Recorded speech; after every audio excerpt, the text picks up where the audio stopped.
Sir board exams का time है, बहुत जल्दी बोर्ड एग्जाम्स होने वाले हैं। मुझे बताइए कि इस वक्त किस तरह की प्रिपरेशन होनी चाहिए। 10th के बच्चों को एक रीडिंग करने देखो आप वो कितने पॉज लेते हैं, उन्हें समझ नहीं आ रहा है। क्या मुझे ये चेक नहीं करना चाहिए कि वो 40% कौन सी ऐसी चीज़ें हैं जो बच्चों को नहीं आया। लेकिन अगर एक बच्चे के अंदर 90 मार्क्स लाने की पोटेंशियल है और वो 70 ला रहा है तो मेरा गलत। बोर्ड एग्जाम बहुत पास है, ऑलमोस्ट 1 मंथ ही बाकी है। तो ऐसे टाइम पे मेरा ये सजेशन है कि sir consistency versus hard work क्या ज़्यादा इम्पोर्टेंट है। एज बीइंग अ टीचर मेरा रिस्पॉन्सिबिलिटी बनता है कि हम उनको डिजायर्ड सक्सेस तक लेके जा सकें। आज के डेट में कैसा है ना सिस्टम कि 10% या 5% ही एक्चुअली आप देखोगे कि जो टीचिंग कर रहे हैं। बहुत सारे बच्चे प्रैक्टिस करके एग्ज़ाम देते हैं। मम्मी है किचन में है तो उनका एक रूटीन है ना कि किचन रोज साफ होता है, खाना बना आपको किचन साफ करना है, दिन में बना रात में बना, यानी आज का अपना वर्क खत्म करके ही नेक्स्ट डे मूव करते हैं हम लोग। और एक कैटेगरी ऑफ स्टूडेंट होता है जो एग्जाम में प्रैक्टिस करता है।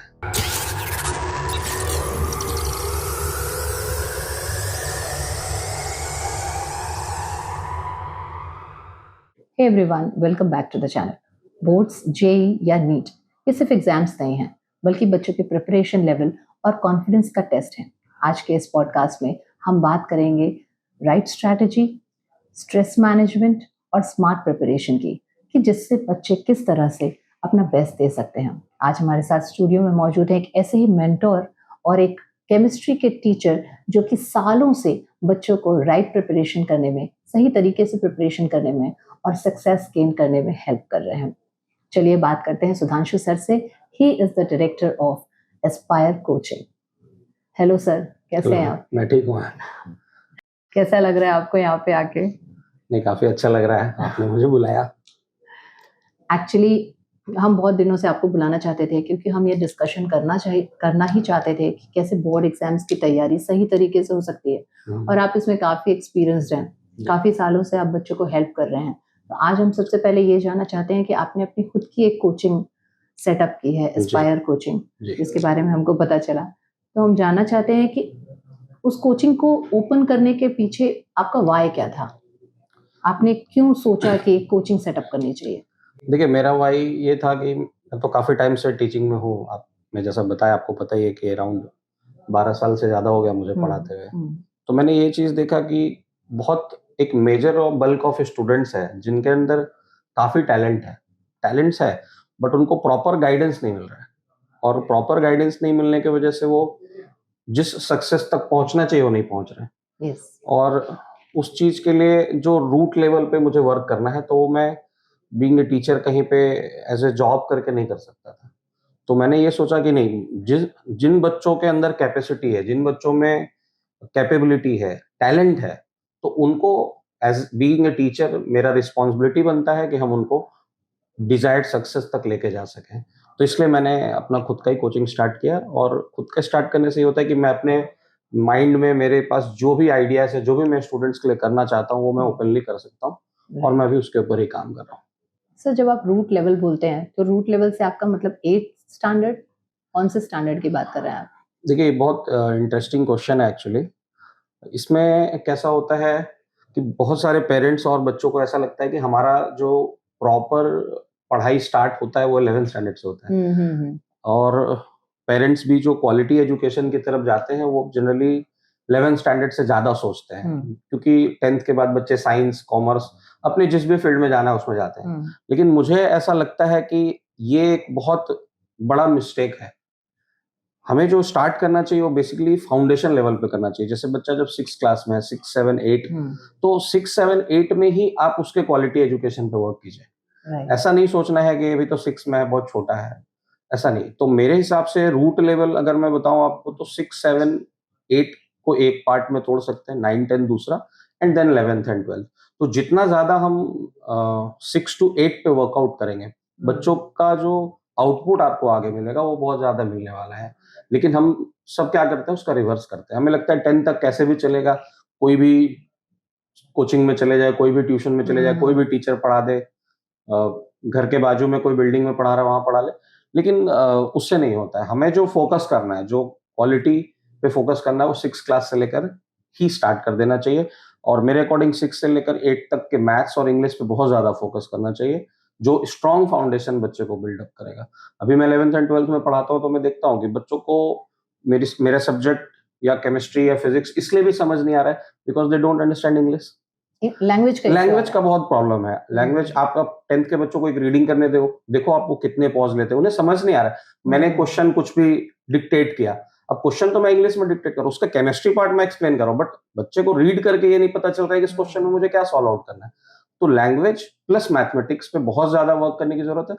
एंड रूट लेवल से मेरा मतलब यही है कि आप 6th स्टैंडर्ड से स्टार्ट करना चाहिए। क्लास प्रॉपर क्वालिटी पे फोकस करना चाहिए, रटने पे फोकस नहीं करना चाहिए, ब्रेन डेवलपमेंट पे हमें ज़्यादा वर्कआउट करना चाहिए, जो हम सोचते हैं कि 11th में आके करेंगे, बट 11th आते-आते तक फिर क्या हो जाता है कि 11th बहुत 12th लेट हो में जाता है। बहुत काफ़ी लेट हो जाता है। वहाँ से फिर बहुत मुश्किल हो जाता है किसी भी टैलेंटेड स्टूडेंट्स को पिक करने के लिए, बहुत डिफिकल्ट होता है मेरे हिसाब से। तो जितने जूनियर से आप शुरू करें उतना अच्छा है। तो आपकी कोचिंग जो है आपने 6 स्टैंडर्ड से शुरू कर रखी जी, है, हाँ। क्योंकि आपको लगता है कि फाउंडेशन बहुत इम्पोर्टेंट है। सर, बोर्ड एग्जाम्स का टाइम है, बहुत जल्दी बोर्ड एग्जाम्स होने वाले हैं बच्चों के, कुछ लोग तो पहली बार देने वाले हैं। तो मुझे बताइए कि इस वक्त किस तरह की प्रिपरेशन होनी चाहिए, और अगर जैसे अभी तो खैर बहुत कम टाइम है, और एक कम टाइम में किस तरह से हम प्रिपरेशन कर सकते हैं, प्लस अगर हमारे पास एक पूरा साल हो तो हम किस तरह से प्रिपरेशन कर सकते हैं, क्या रोड मैप होगा? देखिए, इसमें तो अगर आपके पास टाइम ज़्यादा है, पूरा साल है, तो हम ऑब्वियसली अपना जो स्कूल में या फिर कोचिंग क्लासेस में जहाँ पे भी हम पढ़ रहे हैं, तो हमें उनके साथ ही अपने प्लान को सिंक करना चाहिए। जैसे चैप्टर्स चल रहे हैं, तो उसी तरह से वो चैप्टर्स को हम टाइम पे आज जो भी मुझे क्लासरूम में पढ़ाया जा रहा है, उसका रिवीजन, उसके क्वेश्चन आंसर्स लर्न करना, बीच-बीच में जो टेस्ट आता है, उस तरह से आपको पैरेलल ही प्लान करना चाहिए। बहुत सारे बच्चे कैसा करते हैं कि वो वेट करते हैं एग्ज़ामिनेशंस का, कि मतलब प्रेशर नहीं रहता उनको कि अभी तो एग्ज़ाम नहीं है, अभी एग्ज़ाम में बहुत टाइम है। स्कूल्स में जैसे यूनिट टेस्ट होते हैं, टर्मिनल एग्ज़ाम्स होते हैं, तो बच्चे उस टाइम पे ज़्यादा पढ़ते हैं। आप देखेंगे कि लेट नाइट पढ़ रहे हैं या फिर एग्ज़ाम के 1 दिन पहले, 2 दिन पहले बहुत ज़्यादा पढ़ रहे हैं, और उसमें प्रॉब्लम आता है कि फिर सिलेबस कवर अप नहीं कर पाते हैं बच्चे। फिर उनके ऊपर प्रेशर आता है, फिर स्कोर नहीं आता है। तो मेरे अकॉर्डिंग सबसे बेस्ट तो, अगर आपके पास टाइम है, तो अपना कंप्लीट जो स्टडी करने का पैटर्न है, वो अपने ट्यूशन, कोचिंग या फिर स्कूल्स के साथ सिंक होना चाहिए। जैसे आज जो चैप्टर्स जितना पढ़ाया गया उसको रीड करो, उसके क्वेश्चन आंसर बनाओ। बट अभी जो इम्पोर्टेंट क्वेश्चन है कि बोर्ड एग्ज़ाम्स बहुत पास है, ऑलमोस्ट 1 मंथ ही बाकी है। तो ऐसे टाइम पे मेरा ये सजेशन है कि देखिए, अब यहाँ पे भी बच्चों की कैटेगरी है। कुछ बच्चे ऐसे होंगे जो बहुत प्रिपेयर्ड होंगे, जो वेल प्रिपेयर्ड है कि नहीं, I will score very good. कुछ ऐसे भी होंगे जो कि मतलब बिल्कुल उनको ऐसा लग रहा है, डर लग रहा है कि मैंने तो पूरे साल पढ़ाई नहीं किया, अब क्या करें? तो यहाँ पे दोनों के लिए जो एक आंसर मैं कॉमन निकाल सकता हूँ, वो ये है कि आप क्वेश्चन और आंसर पे बेस्ड प्रिपरेशन पे मूव कर जाइए। जैसे अगर मुझे कोई क्वेश्चन का आंसर आता है, मतलब what what do I mean कि आप क्वेश्चन और सॉल्यूशन दोनों को साथ में रखिए। अच्छा। अब जिसको ऑलरेडी आता है, तो उसको क्या बेनिफिट है कि सपोज़ एक क्वेश्चन आया मेरे पास एंड आई नो कि मुझे इसका आंसर आता है। तो अगर मैं उसके सॉल्यूशन को रेफर करता हूँ, तो मुझे परफेक्टली उसको रिप्रेजेंट करने आएगा। मतलब मुझे लिखना कितना है, कैसे लिखना है, क्या लैंग्वेज देना है। तो इसमें कोई ऐसा नहीं है कि आप देख के लिखेंगे तो प्रॉब्लम। हाँ, जब टेस्ट देते हैं तो आप बिना देखे देते हैं। लेकिन जब आप सेल्फ स्टडी करते हैं, तो मेरे पास कोई भी एक क्वेश्चन है, तो मैं तुरंत उसका आंसर देख लेता हूँ। मुझे तो पता चल गया पढ़ते ही कि मुझे ये आता है। Now I just need the language to write that. तो मैं अननेसेसरली अपने लैंग्वेज में लिख के टाइम वेस्ट करने के पीछे नहीं जाऊंगा, मैं सीधा सॉल्यूशन देख लूंगा। अब जिस बच्चों को नहीं आता है, देखिए उसके लिए भी ये बेनिफिशियल है। जिसे आता ही नहीं है, तो अभी तो उसे सॉल्यूशन का ही नहीं मिलने वाला। वो सोचेगा मैं पढ़ के आंसर्स लिखूं, इट इज नॉट पॉसिबल। तो तुम्हारे लिए भी बेटर है क्वेश्चन आंसर, क्वेश्चन आंसर। तो जिसको आ रहा है 90%, 95% स्कोर करने वाले बच्चों से भी मैं यही बोलता हूँ, जैसे आपने एक सैंपल पेपर लिया, क्वेश्चन पढ़ो, आपको पता चल गया पढ़ते, हाँ मुझे आता है। अब आप उसको अपना लैंग्वेज देने जाओगे अभी के टाइम पे, तो अननेसेसरली आपका टाइम वेस्ट होगा। आप तुरंत सॉल्यूशन देख लो कि मुझे तो ये लॉ पता है। आपसे कोई एक लॉ पूछा गया, मान लीजिए आपसे ओम्स लॉ पूछा गया, तो आपको पता है ओम्स लॉ क्या है, तो आप सॉल्यूशन देख लो, you will get the standard way of representation. नहीं तो क्या होता है कि हम कुछ ग्रामेटिकल एरर करेंगे कुछ, तो मेरा आंसर्स रेफर करने से हम और परफेक्ट होंगे। और जिसको नहीं आ रहा है उसके लिए भी वही चीज है कि आप आंसर्स देखो और लर्न करो, देखो और लर्न करो। और ऑब्वियसली जब बच्चे टेस्ट लिखते हैं, तब टेस्ट में तो हमें देख के लिखना नहीं होता है। तो फिलहाल क्वेश्चन आंसर मोड पे शिफ्ट हो जाना चाहिए। बहुत ज्यादा कुछ समझने की कोशिश नहीं करनी चाहिए। जैसे अब आप कोई टॉपिक समझने के पीछे जा रहे हैं कि मुझे ये कोई समझा दे, तो आपका और ज्यादा टाइम कंज्यूम होगा, और टाइम कम है तो इसको हम लोग कहते हैं smart preparation. As according to, अब कल मेरा एग्जाम है, आज मुझे पढ़ना है, तो आप ऐसा नहीं बोल सकते कि मैं चैप्टर वाइज बैठ के समझूंगा। आपके पास एक ही ऑप्शन है कि आप 5 सैंपल पेपर डाउनलोड करो, रीड करो, लर्न करो, रीड करो, लर्न करो। कोई नए टाइप का क्वेश्चन आएगा तो आपके माइंड में चला जाएगा। टाइप्स ऑफ, जितने ज्यादा टाइप्स ऑफ क्वेश्चन आप मैच करेंगे उतना आपके लिए बेटर होगा। तो अभी in short, question answer mode is the best method of preparation. Notes बनाना बंद करें, क्वेश्चन आंसर पढ़ना शुरू बिल्कुल करें। बिल्कुल। हो सकता है टाइम आपके पास ज्यादा है तो लिखिए राइटिंग। अब कोई आंसर आपको लग गया, कह रहे ये तो मुझे नहीं आता था, या ये बढ़िया से लिखने का तरीका है, तो आप लिख भी लीजिए। क्योंकि हमेशा मेरा एक थ्योरी रहा है, मैं हमेशा से बच्चों को बोलता हूँ कि पढ़ने से रिजल्ट नहीं आता, लिखने से आता है। आप जितना लिखेंगे उतना आपके लिए बेटर राइटिंग होगा। प्रैक्टिस, बिल्कुल, राइटिंग प्रैक्टिस यस इम्पोर्टेंट है। तो अगर किसी के पास बहुत ज्यादा टाइम है तो वो पूरा प्रिपरेशन करें, शुरुआत से अपने हिसाब से नोट्स के साथ। सबसे बेस्ट वही है कि पेंडिंग वर्क मत रखते जाओ, जो रोज का है आप रोज पढ़ते चलो। एक दिन में आप सोचोगे कि आप पूरे मंथ का प्रिपरेशन करोगे तो वो उस तरह से आपको आउटपुट नहीं मिलेगा फिर। राइट। लेकिन अगर अभी तक आपने प्रिपरेशन नहीं की है तो अब चालू कर दीजिए, अब हाई टाइम आ गया है। यस सर, भाई बोर्ड एग्जाम्स इतने पास आ गए हैं और हर स्कूल में अभी प्री बोर्ड्स शुरू हो गए हैं, प्रैक्टिकल एग्जाम शुरू हो गए हैं, और अब कॉम्पिटिटिव एग्जाम्स की भी प्रिपरेशन साथ साथ चल रही है बच्चों की। तो अभी बच्चे किस तरह का प्रेशर लेते हैं और उसको कैसे हैंडल करना चाहिए? देखिए, सबसे पहले तो मेरे को लगता है कि इसमें बच्चों को प्रेशर नहीं लेना चाहिए, है ना? क्योंकि ऐसा तो है नहीं कि ऑल ऑफ सडन आपको पता चला कि कल एग्जाम होने वाला है या नहीं, है ना? आप जब 10th स्टैंडर्ड में आए हो, 9 पास होकर या 11 पास कर तो 12th, आपको पता है कि नेक्स्ट ईयर फेब में, मार्च में हमारा एग्जाम्स होगा। तो प्रेशर आपने खुद बिल्डअप किया होगा मेरे हिसाब से, तभी आपको प्रेशर लग रहा है। हाँ, लेकिन इसमें एक चीज बिल्कुल सही है कि बहुत सारी चीजें बच्चों के करिकुलम में भी चल रही होगी। जैसे आपने बोला प्री बोर्ड्स है, अभी जेडब्ल्यू के भी एग्जाम्स आने वाले हैं, बोर्ड प्रैक्टिकल्स भी चल रहा है। तो अगेन फिर यही है कि जो स्टूडेंट ऑलरेडी प्रिपेयर्ड है उसे बहुत ज्यादा प्रॉब्लम्स नहीं आने वाला है, वो रेडी है हर एग्जाम्स के लिए, तो उसे कोई बहुत प्रेशर तो नहीं है। अब जो प्रिपेयर्ड नहीं है तो उनको एक चीज समझना होगा कि ये प्री बोर्ड्स या फिर प्रैक्टिकल्स ये तो रुकने वाले नहीं है। लेकिन अगर हम इन्हीं चीजों में सिर्फ इन्वॉल्व रहेंगे, इन्हीं चीजों के साथ अगर हम सोचेंगे कि नहीं मुझे कल उसके लिए प्रिपेयर करना है, कल उसके, आपका एक सेल्फ रिवीजन प्लान रेडी होना चाहिए। ये सेल्फ रिवीजन प्लान क्या है? सेल्फ रिवीजन प्लान का मतलब ऐसा है, आप समझिए कल मेरा केमिस्ट्री का पेपर है, फॉर एग्जांपल मुझे कल केमिस्ट्री का प्री बोर्ड्स है मेरे स्कूल में, या 3 दिन बाद है। अब मुझे तो पता है कि मेरे केमिस्ट्री के कितने चैप्टर्स मेरे लिए प्रिपेयर्ड है। अब अगर हम ये ट्राई करेंगे कि 2 दिन के अंदर अंदर हम पूरी केमिस्ट्री पढ़ लें, तो आप पूरे साल नहीं किए हो, तो आप अपने आप पे इतना कॉन्फिडेंस रखो कि आप 2 दिन में भी नहीं कर पाओगे। जब आपने पूरे ईयर में नहीं किया है तो आपको ये कॉन्फिडेंस रखना पड़ेगा कि 2 दिन में भी नहीं होने वाला।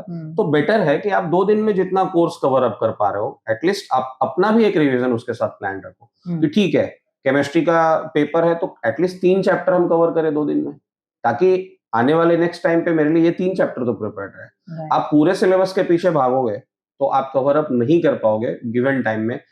अब कल प्री बोर्ड खत्म हुआ, नेक्स्ट डे फिजिक्स आ गया, अब आप उसके पीछे भागने लगे। तो अगर स्टूडेंट ऐसे रन करेगा, कोचिंग क्लासेस अगर बच्चा जा रहा है, ट्यूशन जा रहा है, वहां भी टेस्ट हो रहा है, तो अपने आप को बैलेंस ही नहीं कर पाएगा कहीं। फिर उसके जेई के टेस्ट आ जाएंगे, अगर कोई नीट ले उसके नीट के टेस्ट आ जाएंगे। तो ये एक पैरेलल, और कोई भी कोचिंग, कोई भी स्कूल एक बच्चे के हिसाब से तो प्लान नहीं कर सकता। तो उनका एक प्लान सेट है कि हम इतने टेस्ट लेंगे, ये हमारा सिलेबस होगा, ये डेट पे एग्जाम्स होगा। अब स्टूडेंट को उसके पैरेलल अपना भी एक प्लानिंग रखना है। ठीक है, आप टेस्ट अपीयर करो, लेकिन साथ में अगर आपको ऐसा लग रहा है कि आपके नंबर ऑफ चैप्टर्स ज्यादा छूटे हुए, तो आप उसके ऊपर भी फोकस करो। आप सिर्फ इन चीजों में डांस करते रहोगे, एक ऐसा दिन आएगा कि नेक्स्ट डे आपका एग्जाम है और आप अपने ऊपर कॉन्फिडेंस फील नहीं करोगे, फिर वो चीज आपको प्रेशर बिल्डअप करेगा। तो अगर मुझे पता है कि इतना टाइम है, इतना सिलेबस मेरा पेंडिंग है, तो आपका फर्स्ट फोकस तो उसके ऊपर होना चाहिए।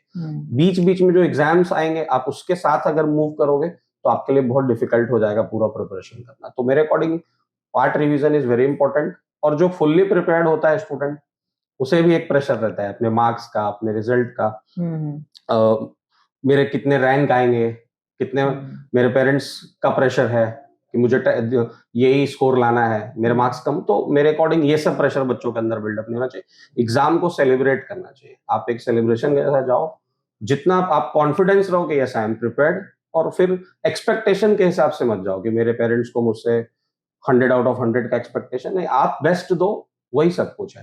तो बहुत बार ऐसा होता है कि बहुत अच्छे पढ़ने वाले स्टूडेंट्स की मैं बात कर रहा हूँ, इस तरह के पीयर प्रेशर में अपने मार्क्स को कम कर लेते हैं। उन्हें ऐसा लगता है कि मेरे मार्क्स कम आ जाएंगे तो क्या होगा, और जब आप बार बार किसी चीज को सोचते हो तो हो सकता है प्रैक्टिकली आपको उसका आउटपुट भी वैसा मिले। तो इसलिए कोई प्रेशर लेने का जरूरत नहीं, प्रेशर होता ही नहीं है, है मेरे ही। अकॉर्डिंग प्रेशर है ही नहीं, वो चीज हमने जमा किया, हमें ही दूर करना है। आप शुरू से उस चीज को बैलेंस करते चलोगे तो नहीं, कोई प्रॉब्लम नहीं होगा, और लास्ट मोमेंट पे आप प्रेशर लोगे तो जो आपका आउटपुट मिलना चाहिए, आप 6 घंटे इफेक्टिवली पढ़ रहे हो बट आउटकम 2 घंटे का मिलेगा। इसलिए रिलैक्स करो। हाँ, एक्सेप्ट भी करना चाहिए, बच्चा खुद बैठे अपने आप को एनालाइज करे कि मेरे कितने चैप्टर्स बाकी हैं, कितना टाइम मेरे पास है, और मुझे कैसे उन चैप्टर्स को खत्म करना है। और इसमें एक सबसे इंटरेस्टिंग चीज क्या है, जैसे बहुत बार ऐसा लगता है कि क्या इतने कम टाइम में हो जाएगा, बहुत कम टाइम बच रहा है, 1-2 महीना। तो एक बहुत इंपॉर्टेंट फैक्टर जो आपको सपोर्ट करता है स्टूडेंट को, वो ये है कि वो इस टाइम पे पढ़ना स्टार्ट करता है।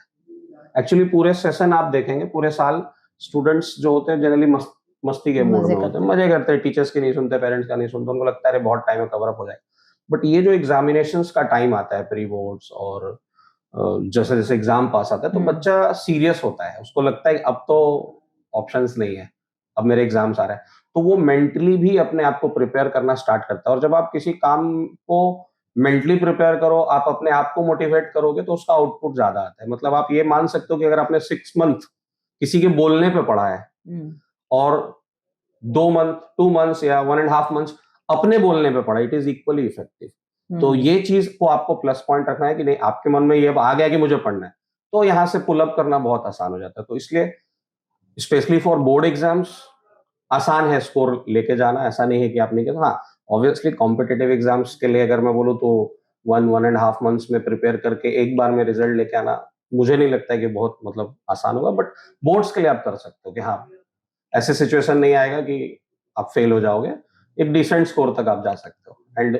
ऑब्वियसली जब फिर आप स्कोरर बनना चाहते हो 90%, 95, तो उसके लिए एफर्ट तो आपको पूरे साल लगाना है। कोई बच्चा 2 साल 3 साल मेहनत करके रिजल्ट आया, तो आपको वो रिजल्ट तो 2 महीने में नहीं मिलेगा ऑब्वियसली, बट ऐसे सिचुएशन में भी हम नहीं फंस जाएंगे कि हम बिल्कुल ही पुअर रिजल्ट की तरफ मूव करें। तो मेरे अकॉर्डिंग तो यही है। तो जब अभी बोर्ड एग्जाम्स से पहले वाले जो एग्जाम्स हो रहे हैं, जैसे कि प्री बोर्ड हो रहे हैं, और अगर मान लीजिए कि किसी ने प्रिपरेशन नहीं किया और वो प्री बोर्ड देता है और उसके बहुत ही खराब मार्क्स आते हैं तो कॉन्फिडेंस तो ऐसे ही लूज हो जाता है, और कॉन्फिडेंस जैसे ही लूज होगा, प्रेशर बिल्डअप तो होगा ही होगा, क्योंकि वक्त जितना कम रहेगा। देखिए इसमें कैसा है, आपको ऐसा लग रहा है, आप स्टूडेंट के पॉइंट ऑफ व्यू से समझिए, उससे पता है उसका मार्क्स क्या आएगा, तो उसका क्यों कॉन्फिडेंस गिरेगा? आप समझ रहे हैं, वो कॉन्फिडेंट है कि इतना ही आएगा। कॉन्फिडेंस उसका थोड़ा लूज हो जाता है, जो जिसे ऐसा लग रहा था कि नहीं हम तो पूरा फुल्ली प्रिपेयर्ड है, 100% मुझे आता है, उसके मार्क्स कम हो गए, तो उसे थोड़ा सा डिमोटिवेशन या डिमोटिवेट हो जाएगा, मुझे सब आता। तो फिर उसे एक बार चेक करना है कि आपको ऐसा कैसा लग रहा था कि आपको सब आ रहा है, कहाँ आप लैग किए, क्या आप जस्ट ओवरव्यू बेस्ड पे प्रिपेयर्ड थे। तो उनको तुरंत अपना प्रिपरेशन मोड चेंज करके तुरंत रीचेक करना है, रीगेन करना है चीजों को, उसमें कॉन्फिडेंस लूज करने की जरूरत नहीं। और जो नहीं प्रिपेयर्ड है उसे तो पहले ही से पता था कि हम कल पेपर लिखने जा रहे हैं, तो हमको कुछ नहीं आता है। तो अगर तुम्हारे नंबर कम भी बने, मार्क्स कम भी बने, तो इसमें कॉन्फिडेंस क्यों लूज करना है?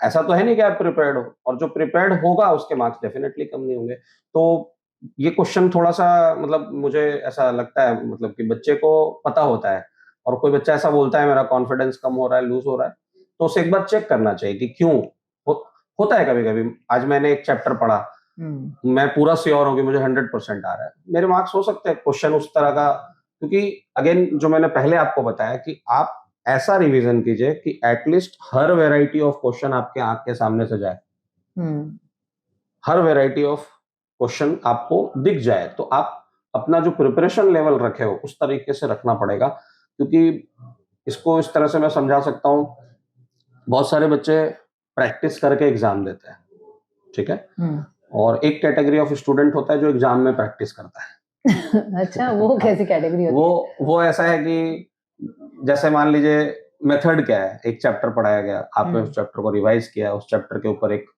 डिसेंट नंबर ऑफ क्वेश्चंस आपने सॉल्व किया, 50 60 80 100 जो भी है, एंड देन आप एग्जाम में गए। तो जब आप एग्जाम देने बैठोगे ना, तो आपने जो 100 क्वेश्चंस प्रिपेयर किया, तो आप देखोगे कि उसमें से ही 80 to 85% टाइप्स के क्वेश्चन आपके रिपीट हो रहे हैं, पैटर्न उसी टाइप का। तो आपसे जल्दी बनेगा वो क्वेश्चन, क्योंकि आप ऑलरेडी एक बार उस चीज को प्रैक्टिस कर चुके हो, आप वैसे क्वेश्चंस को अप्रोच कर चुके हो।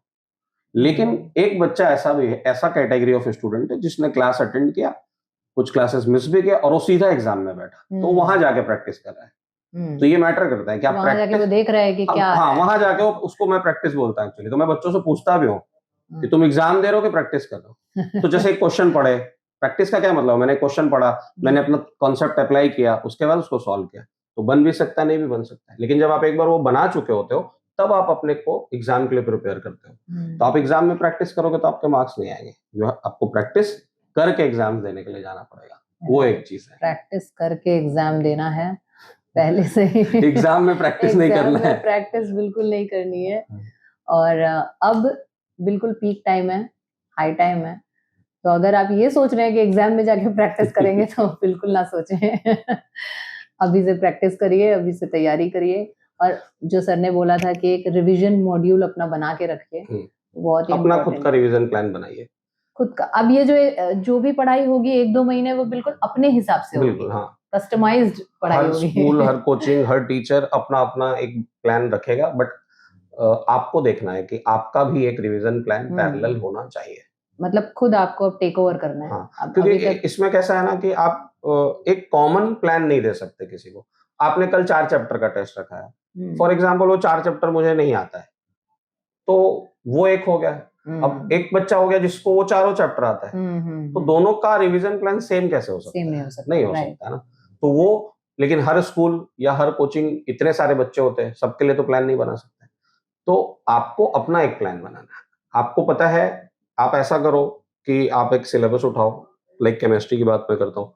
12th स्टैंडर्ड में आपने केमिस्ट्री उठा लिया, आपको मालूम है कि चलो 9 चैप्टर या 10 चैप्टर्स हैं, इसमें से मेरे ये चैप्टर्स प्रिपेयर्ड हैं, ये चैप्टर प्रिपेयर्ड नहीं है।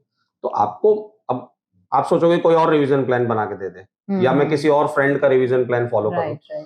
आपका एक्स वीक हो सकता है, उसका वाई वीक हो सकता है, तो वो दोनों एक प्लान में कभी नहीं आएंगे। और कोई भी सिस्टम दोनों, तीनों, चारों, पांचों बच्चों के हिसाब से अलग अलग प्लान बना के भी आपको नहीं देगा। तो आपको अपना एक पैरेलल रिवीजन प्लान बनाना ही चाहिए, जो खुद के आपके नाम से बना हुआ है। राइट। यानी कि बच्चे को अब आइडेंटिफाई करना पड़ेगा मुझे क्या आता है, क्या नहीं आता है, और इस हिसाब से पढ़ाई शुरू करनी है। No comparisons, no comparisons, no comparisons. Sir, consistency versus hard work क्या ज्यादा इंपॉर्टेंट है, या फिर दोनों साथ चलते हैं? नहीं, अगर देखिए इसमें कैसा है कि पहला जो वर्ड है ना, कंसिस्टेंसी, अगर वो है तो हार्ड वर्क होगा ही नहीं। अगर आपके लाइफ में कंसिस्टेंसी है तो फिर हार्ड वर्क कहाँ से आएगा? हार्ड वर्क क्या होता है? ये तो हम लोगों ने एक टर्म क्रिएट कर लिया, हार्ड वर्क। मेरे अकॉर्डिंग ऐसा है कि अगर डिसिप्लिन है, कंसिस्टेंसी है, तो आपके लिए हर चीज आसान है। ये जो टर्म हम लोग लाते हैं एजुकेशन सिस्टम में, हार्ड वर्क, ये 2 तरीके से डिफाइंड है। एक तो वही हो गया कि आपने सही समय पे, जब आपको पढ़ना था तब आप नहीं पढ़ा। एग्जाम्स बहुत पास है, बहुत क्लोज है, टाइम कम है, तब आप क्या कर रहे हैं? तब आप चाह रहे हैं मेजर सिलेबस को खत्म करना कम से कम टाइम में, तो आपने उसको नाम दे दिया हार्ड वर्क। लेकिन what is the meaning of consistency? कि आप डेली पढ़ रहे हो। तो जब आप डेली पढ़ोगे, डेली की चीजें डेली खत्म करोगे, कुछ भी चीजें पेंडिंग नहीं रखोगे, तो आपके पास हार्ड वर्क करके कुछ आएगा ही नहीं। तो ये हमने अपने हिसाब से, वर्क एक वर्ड है, हमने हार्ड आगे में लगा दिया, तो वो मेरे अकॉर्डिंग मैं इस वर्ड को डिफाइन ही नहीं करता हूँ, और बच्चों को भी नहीं करना चाहिए। सबसे बड़ा जो बच्चों का पीछे होने का रीजन यही है, जो आपने बोला, कंसिस्टेंसी नहीं है उनमें। जैसे स्टार्ट करेंगे तो बहुत पढ़ेंगे, फिर थोड़ा सा गैप लेंगे, फिर थोड़ा और मस्ती के मूड में, फिर पूरा साल ऐसे निकलता चला जाता है। तो ऐसा नहीं होना चाहिए, आपको रोज पढ़ना है। मैं हमेशा स्टूडेंट्स को ही बोलता हूँ कि आप, बहुत बार ऐसा सुना होगा आपने कि 6 आवर्स पढ़ो, 8 आवर्स पढ़ो। मैं बच्चों को एक ही चीज कहता हूँ कि आप 2 से 3 आवर्स सेल्फ स्टडी करो डेली। तो मैं उनको ये बात मेंशन करता हूँ कि मैंने बोला 2 से 3 घंटा रोज पढ़ना है, डेली पढ़ना है। तो आप मेरे उस वर्ड को लो, डेली। मैंने ये नहीं बोला कि आप 8 घंटे पढ़ो। सेल्फ स्टडी यानी कि जो स्कूल में पढ़ाया Yes. जा रहा है और जो कोचिंग में पढ़ाया जा रहा है हाँ. उसके अलावा यस, एटलीस्ट 2 to 3 आवर्स। तो 2-3 घंटे बचते होंगे क्या बच्चों के पास? वो आपको कैसे भी निकालना है, जो भी आपका सिस्टम, बिल्कुल देखिए, अगर आप टाइम मैनेजमेंट प्लान करेंगे तो क्यों नहीं बचेगा। अब ये तो डिपेंड करता है कि हम किस तरह से, अगर बच्चा स्कूल जाता है, स्कूल से आता है, फिर वो कोचिंग में जाता है, किसी भी कोचिंग क्लासेस में वो जाता हो, मोस्टली 8 और 8:30 तक तो बच्चा फ्री हो जाता है। तो कम से कम 9 to 11 तो उनको बैठना चाहिए। अब आप इसको ऐसे लेकिन फिर सोचेंगे मॉर्निंग कि स्कूल होती है ना, तो मॉर्निंग तो स्कूल, लेकिन 11 o'clock के बाद तो काफी टाइम मिलता है ना, आप 6 घंटे 7 घंटे सोइए, तो आपका सिस्टम जो है आपको उसी में ना बिल्डअप करना है। अब ऐसा अलग से तो आपको टाइम नहीं निकाल मिलने वाला है। आपको स्कूल जाना ही है, आपके पास ऑप्शन नहीं है। आपने कोचिंग क्लासेस है तो आपको कोचिंग क्लासेस जाना ही ऑप्शन नहीं है। तो आपके पास जो अवेलेबल है उसमें हम फिर कंप्लेन नहीं कर सकते। हमें तो जो सिस्टम मिल रहा है उसी सिस्टम के अकॉर्डिंग तैयारी करना है। ये मैं मानता हूँ कि बच्चों के लिए बहुत डिफिकल्ट हो जाता है कि पूरे दिन एग्जॉस्ट हो जाते हैं, बट आपके पास ऑप्शन भी नहीं है अभी, है ना। तो ये जो आपने 2-3 घंटे रोज पढ़ने की बात कही, वो आपने 10th वालों को कही, 12th वालों को कही या नहीं, सबको कही? ये सबके लिए कॉमन है, हर वो बच्चा जो पढ़ रहा है। हाँ, छोटे क्लासेस में आप आइए तो उसको थोड़ा और कम कर लीजिए, 1.5 आवर्स के जैसा कर लीजिए। जैसे 6 क्लास से लेके 8 क्लास के बच्चों को बहुत ज्यादा प्रेशर नहीं होना चाहिए कि सिर्फ पढ़ाई पे ही वो जा रहे हैं। 9th और 10th के बच्चों को थोड़ा थोड़ा जो है अपना टाइम मैनेजमेंट वाइज प्रेशर लेना स्टार्ट कर देना चाहिए, और वो सेल्फ मोटिवेटेड होना चाहिए कि उनको कम से कम 1.5 से 2 घंटे पढ़ना है। क्योंकि देखिए, बात वही होगा ना कि आज आप पढ़ लिए और आपने उस चीज को रिवाइज नहीं किया, तो नेक्स्ट डे आप भूल जाएंगे उस चीज को। तो आपको वो करना ही करना है। उसमें आप कितना भी हम इमोशनली सोचें, लेकिन प्रैक्टिकली वो पॉसिबल ही नहीं होगा। और चाइल्डहुड है तो बाकी फेस्टिवल्स आते हैं, कुछ हॉलीडेज है तो उसमें भी बच्चे पेरेंट्स के साथ इन्वॉल्व होते हैं, एंजॉय करते हैं, ठीक है। लेकिन ये सब तब हो सकता है जब आप कंसिस्टेंसी रखते हो, और अगर आपने कंसिस्टेंसी नहीं रखा तो फिर आप हार्ड वर्क फेस करेंगे। अब उसको आप जैसे सॉल्व आउट करो।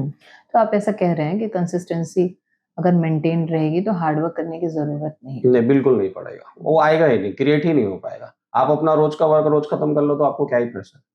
राइट। सो कंसिस्टेंसी मेंटेन करना बहुत ज़रूरी है शुरुआत से। और ये बोर्ड एग्जाम्स का जो प्रेशर है वो कंसिस्टेंसी से बिल्कुल छूमंतर हो जाने वाला है अगर बच्चा कंसिस्टेंट है तो। मतलब जो हार्ड वर्क हम करते रहते हैं वो एक्चुअली में एग्जिस्ट नहीं करता है। नहीं, ये सब तो हम लोगों ने बस अपने ड्रॉबैक्स को छुपाने के लिए बना लिया है ना। बच्चों के हिसाब से अगर बोले तो आपको मैंने आज 20 क्वेश्चन दिया करने के लिए, आपको 1 घंटे लगेंगे। कल मैंने 20 क्वेश्चन दिया है, कल भी 1 घंटा लगना है। अब ऐसे करके अगर रोज आप 1-1 घंटा पढ़ते जाओ, 5th डे आपके पास 100 क्वेश्चन है। अब आपने नहीं बनाया, आपको 6 डे सबमिट करना है, तो 5th डे आप कह रहे हो कि मैं 100 क्वेश्चन बना रहा हूँ बैठ के, तो पेरेंट्स को या फिर आपको ऐसा, या किसी को ऐसा लगे बच्चा बहुत मेहनत कर रहा है, बहुत, लेकिन वो 100 क्वेश्चन को बिल्डअप आपने खुद किया।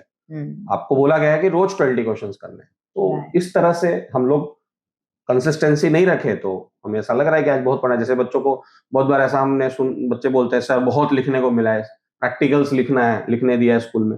अब आपको एक सर्टेन पीरियड ऑफ टाइम दिया जाता है।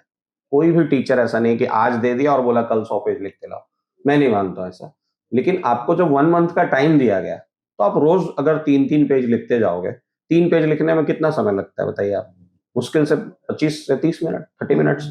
अब आप वो नहीं किए, अब आपके 3 दिन में आपको सबमिट करना है, तो आप बैठ के स्कूल कोचिंग एब्सेंट कर रहे हो, सब कुछ छोड़ के बैठ के प्रैक्टिकल्स लिख रहे हो, तो लग रहा है बहुत मेहनत कर रहे हैं। और जो कोचिंग में पढ़ा है वो भी पेंडिंग हो गया, जो सब पेंडिंग हो जाएगा। तो अब यही बात हो गया कि आपको रोज 2-2 घंटे पढ़ने थे, आपने नहीं पढ़ा। अब एक दिन आप 10 घंटे लेके बैठ रहे हो और आप उसको क्या बोल दिए कि वो मेरे लिए बहुत हार्ड वर्क हो गया। तो ये इस तरह से डिफाइंड होता है दोनों terms. So teacher is saying that there is nothing like hard work unless you want to hide your drawbacks.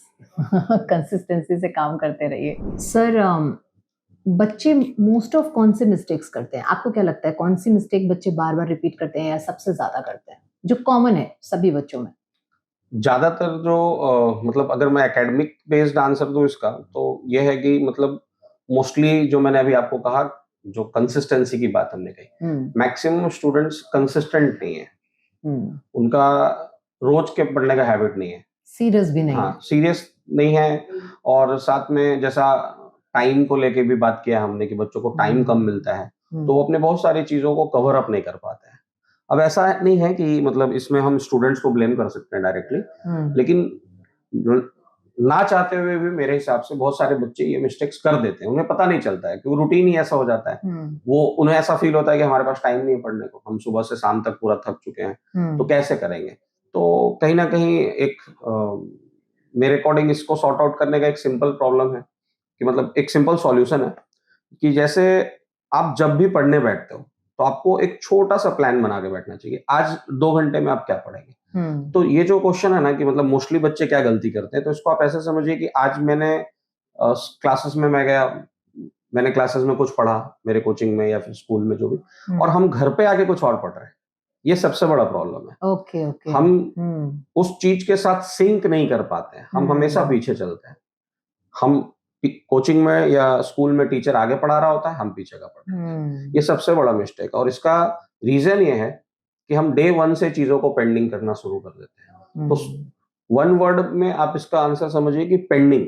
Pending work जो है ना, बच्चों का जो बैकलॉग्स जिसको बोलते हैं बच्चे, वो क्रिएट होना ही उनका सबसे बड़ा मिस्टेक है। वो क्रिएट वो खुद करते हैं, क्योंकि आज जो आपको पढ़ाया गया, आपको आज जाकर घर पे पढ़ना है, आज घर पे जाके आपको उसका रिवाइज करना है, रिवीजन करना है और अगले दिन आपको उसके डाउट्स क्लियर करने हैं। अगर आप ये काम नहीं कर रहे हैं तो आप मिस्टेक कर रहे हैं।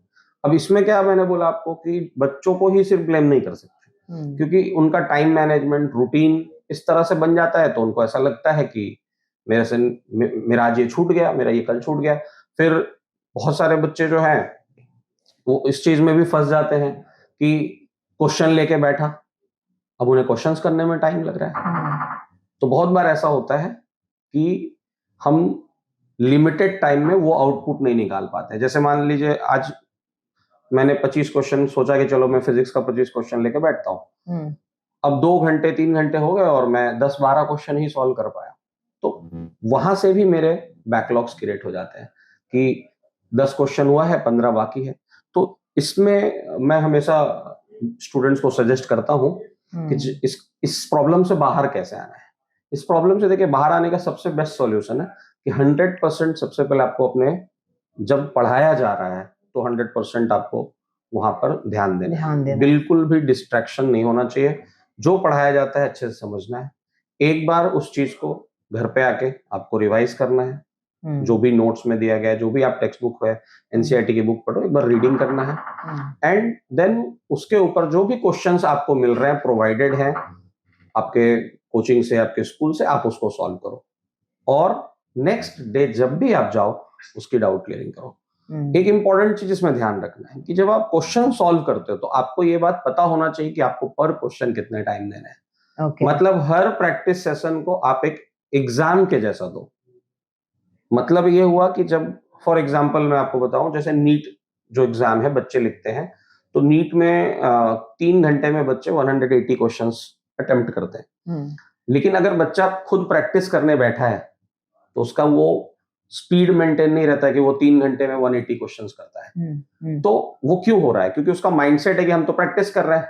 लेकिन और इसीलिए क्या हो जाता है कि पढ़ने वाले बच्चे भी बैकलॉग्स क्रिएट कर लेते हैं। ऑब्वियसली वो पढ़ रहा है तभी तो वो क्वेश्चन सॉल्व करने बैठा है। लेकिन उसने क्या किया, 50 क्वेश्चन लिया लेकिन 3 घंटे में उसके 10 क्वेश्चन नहीं बने, क्योंकि उसने टारगेट टाइम सेट नहीं किया। तो कोई भी प्रैक्टिस सेशन को आप ऐसा लो। अब क्या होता है, जब आप एग्जाम देने बैठते तो आप बोर्ड एग्जाम देते हो, मान ली 35-38 क्वेश्चन है, तो आपको पूरा टारगेट रहता है कि 3 घंटे में इतने करने हैं। तो आपका माइंडसेट कैसा होता है कि आप एक क्वेश्चन पढ़े, सॉल्व किए, दूसरा पढ़े, नहीं आया तो तीसरे पे गए, आप उसके पीछे नहीं पड़ गए। लेकिन जब बच्चा प्रैक्टिस करता है ना तो वो क्या करता है, एक एक क्वेश्चन के पीछे पड़ता है। तो मेरा इसमें क्या मानना है कि आप हर प्रैक्टिस सेशन को टाइम बेस्ड रखो। लाइक आप फिजिक्स का 25 क्वेश्चन लिए, आप एक टारगेट टाइम सेट करो कि 25 क्वेश्चन है, मुझे 40 मिनट्स में खत्म करना है, ये मेरा टारगेट है। क्लॉक सेट करो, यानी लाइक ए टेस्ट आप दोगे। अब क्या करेंगे, आप जब टारगेट सेट किए तो आप पूरा 25 क्वेश्चन बनाएंगे। उसमें से जो आपसे बनेगा वो आप बनाएंगे, जो नहीं बनेगा आप छोड़ देंगे या उसमें से कुछ रॉन्ग होगा। नाउ फिर से क्या करो, जब तुम्हारे 40 मिनट्स या 30 मिनट्स में हो गए वो 25 क्वेश्चन, अब आप अपना क्लास नोट्स निकालो। अब आप उसका सॉल्यूशन जो ढूंढ रहे हो वो ढूंढो। फिर आप देखो कि आपसे और 4-5 क्वेश्चन बन गए एंड जब इन सब में से कुछ क्वेश्चन बचता है जो आपको नहीं आया, तो आप ले जाकर टीचर से उसका डाउट क्लियर करो। तो आप 1 घंटे का सेशन में आपने 25 क्वेश्चन बना लिया, 25 में से आपसे 15 क्वेश्चन बन गए, 5 आपने नोट्स में से देख के बना लिया, आपके बचे 5 क्वेश्चन। लेकिन बच्चा मिस्टेक क्या करता है, 3 घंटा बैठा है, 5 क्वेश्चन सॉल्व किया। तो आप दे तो उतना ही टाइम रहो, लेकिन आपका आउटकम बिल्कुल पुअर है और साथ में आपका कॉन्फिडेंस कम और होगा। आपको समझ में भी नहीं आ रहा है कि आपको कहाँ समझ बिल्कुल। नहीं आ रहा और सबसे बड़ा बात कि आपका फिर बैकलॉग्स क्रिएट होगा। आप क्या करोगे, आप तो बोलोगे मैं तो पढ़ रहा था, 3 घंटे मैंने सॉल्व किया। तो कहीं ना कहीं स्मार्ट प्रिपरेशन पे फोकस करना है, टाइम बेस्ड प्रिपरेशन करना है। ऐसा नहीं है कि आप अब जैसे एनसीईआरटी क्वेश्चन सॉल्व कर रहे हैं, तो आपको पता है 5 क्वेश्चन है, तो आप 5 क्वेश्चन के लिए 3 मिनट पर क्वेश्चन, 15 मिनट रखो। अब आप एक क्वेश्चन लेके 15 मिनट बैठे हो। इसमें एक मिस्टेक ये भी बच्चा कर लेता है कि उसने रिवाइज नहीं किया और वो लेके बैठ जाता है सॉल्व करने, तो भी नहीं होगा। तो इसलिए जब भी आप कोई क्वेश्चन प्रैक्टिस करने के लिए बैठते हो, तो आपको ये कॉन्फिडेंस होना चाहिए कि मुझे इस सब्जेक्ट का पूरा आइडिया है, ये चैप्टर मुझे आता है, मैंने ये नोट्स रिवाइज किया है। बिना रिवीजन के भी आप बैठेंगे तो नहीं चलेगा। तो इस सब चीजों में बहुत सारे बैकलॉग्स क्रिएट होते चले जाते हैं। फिर एग्जाम को बैलेंस करने से भी बैकलॉग्स आता है। जैसे मान लीजिए बच्चा कोचिंग जाता है और स्कूल के एग्जाम सामने आ गए, सिलेबस डिफरेंट है, तो उस पूरे टाइम में वो क्या करता है, सिर्फ स्कूल के एग्जाम्स के लिए प्रिपेयर करना शुरू कर देता है, यूनिट टेस्ट के लिए। तो उसके कोचिंग के फिर चैप्टर छूटने लगते हैं, बैकलॉग्स हो जाते हैं। उस चीज से भी बैलेंस नहीं होता है। ऐसा भी होता होगा ना कि स्कूल के एग्जाम में तो बच्चा कोचिंग आ ही नहीं रहा है। हाँ, ये भी होता है, ऐसा भी होता है। ये तो सबसे बड़ा प्रॉब्लम है, अटेंडेंस एब्सेंट होना। क्योंकि अब तो सर प्री बोर्ड चलने लगे, अब तो सर स्कूल में एग्जाम है, यूनिट टेस्ट है, तो अभी नहीं आएंगे। अटेंडेंस तो सबसे बड़ा प्रॉब्लम है। वो तो आप समझिए आपने क्लास ही छोड़ दिया और बीच में आप आ गए फिर, तो वो तो बहुत ज्यादा बच्चों के लिए प्रॉब्लम क्रिएट करता है और वो कवर अप करना भी बहुत आसान नहीं होता है। स्पेशली 11-12 में नहीं होता है। फिर से जूनियर क्लासेस में थोड़ा समय होता है, हमारे पास प्रेशर कम रहता है, लेकिन 11-12 में तो आपके पास इतना टाइम नहीं कि आप एक एक क्लास मिस करो और फिर उसे वापस करो और आगे जाओ। तो बैकलॉग्स क्रिएट होने से बच्चे बहुत परेशान होते हैं। मतलब कॉन्शियसली हमको एक एफर्ट डालना पड़ेगा कि कंसिस्टेंट रहें, कॉन्शियसली एफर्ट डालना पड़ेगा कि टाइम मैनेजमेंट सही हो, है ना? इसको मतलब बच्चों को अपने घर से ही सीखना चाहिए। जैसे कि मम्मी है किचन में है, तो उनका एक रूटीन है ना कि किचन रोज साफ होता है।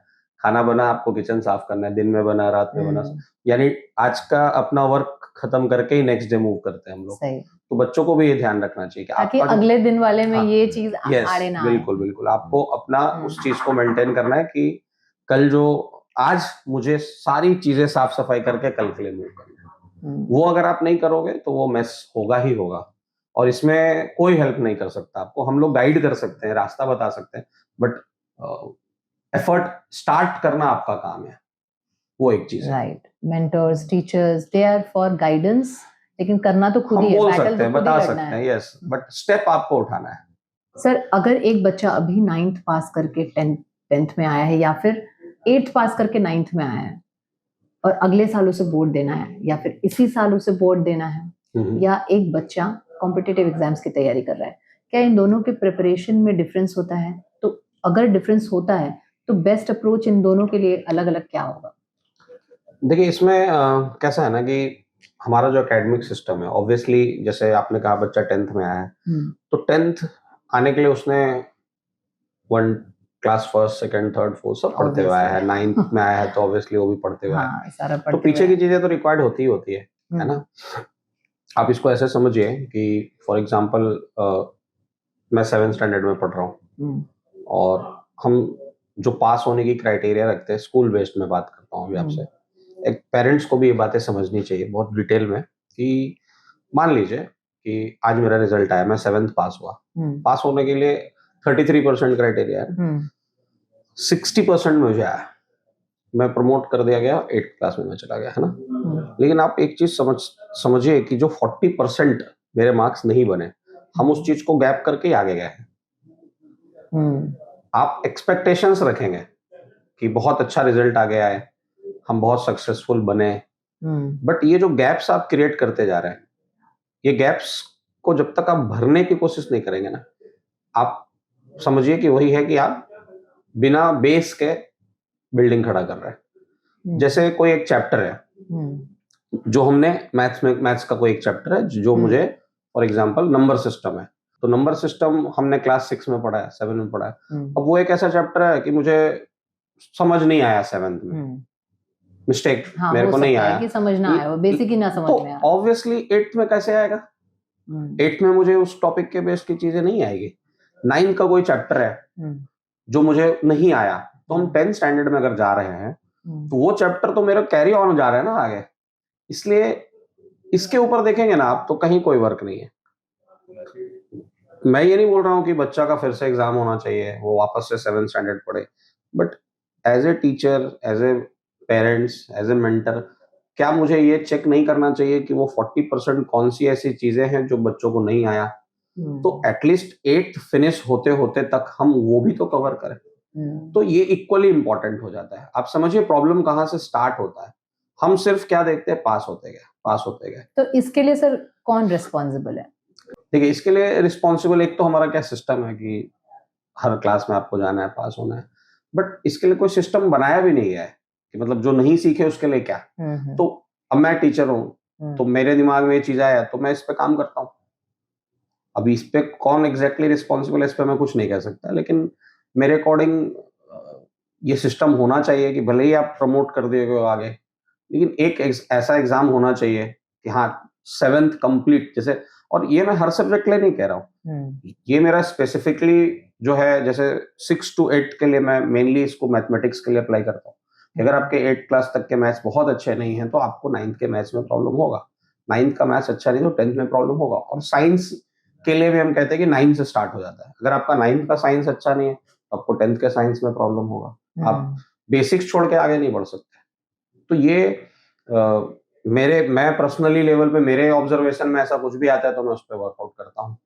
मैं ट्राई करता हूँ, मैं टीचर्स को इंस्ट्रक्शंस देता हूँ कि भले ये बच्चा 9th में लेकिन इसका मैथ्स थोड़ा वीक है 8th का, तो पहले इसके 8th के मैथ्स को कवर अप कीजिए, 7 के मैथ्स को कवर अप कीजिए।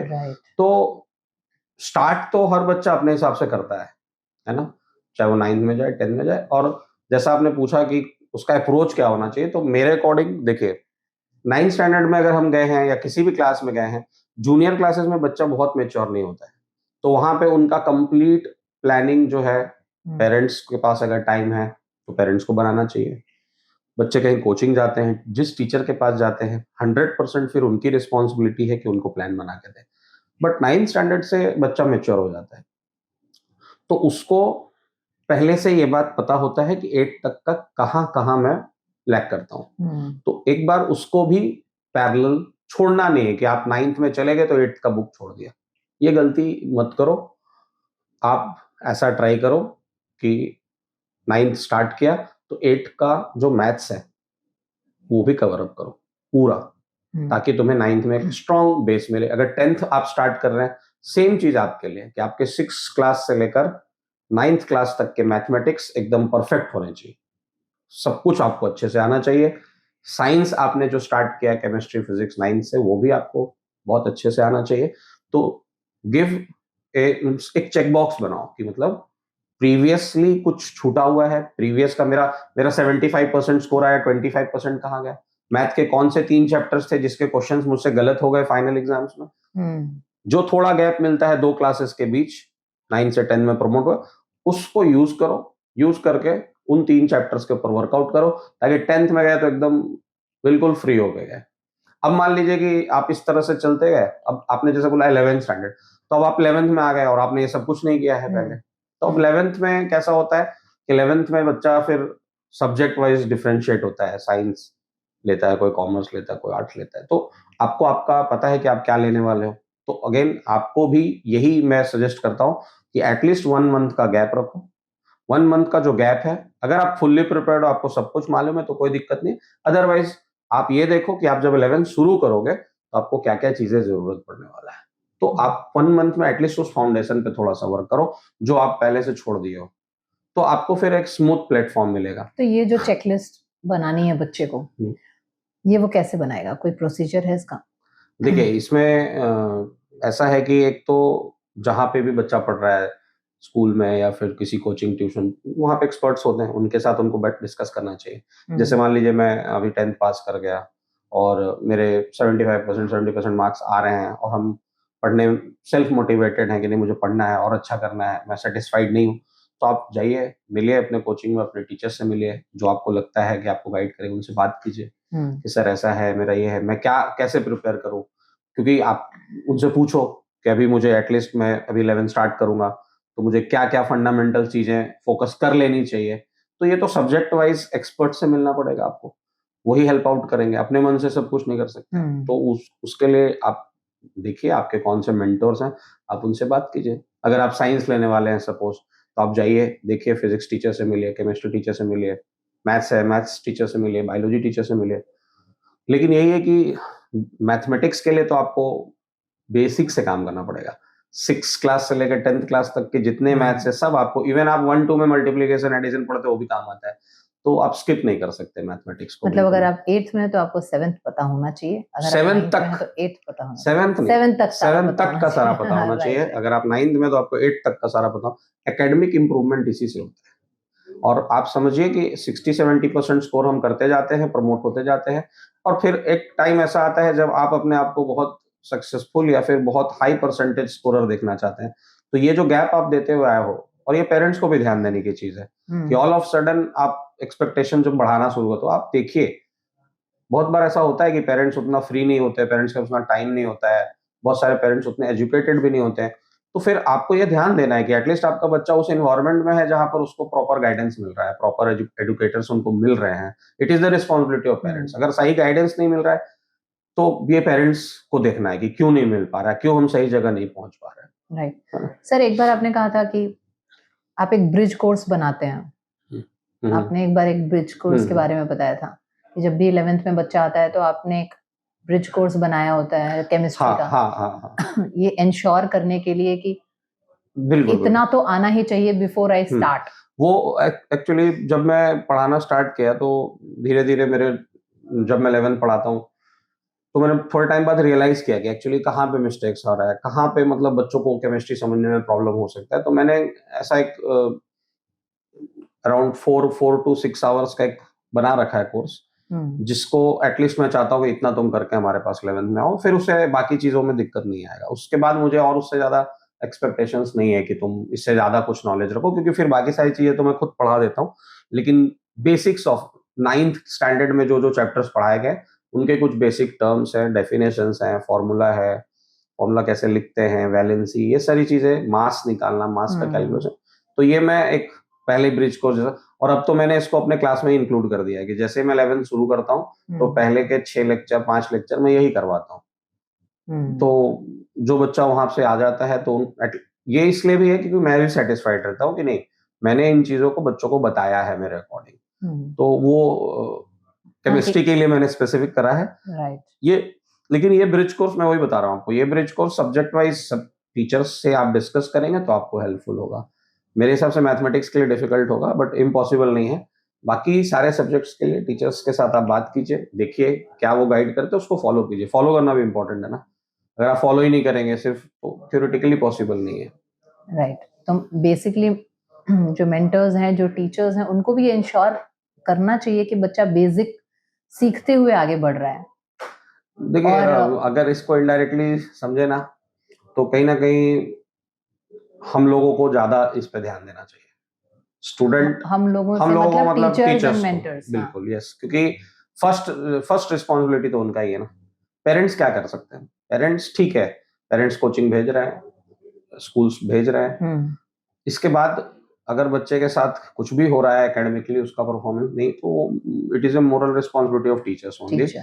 और टीचर भी चेक नहीं करता है। मतलब आज के डेट में कैसा है ना सिस्टम, कि 10% या 5% ही एक्चुअली आप देखोगे कि जो टीचिंग कर रहा है, बाकी जस्ट चल रहा है कि हाँ ठीक है, बच्चे को बस प्रमोट कराना है, मार्क्स दिला देना है।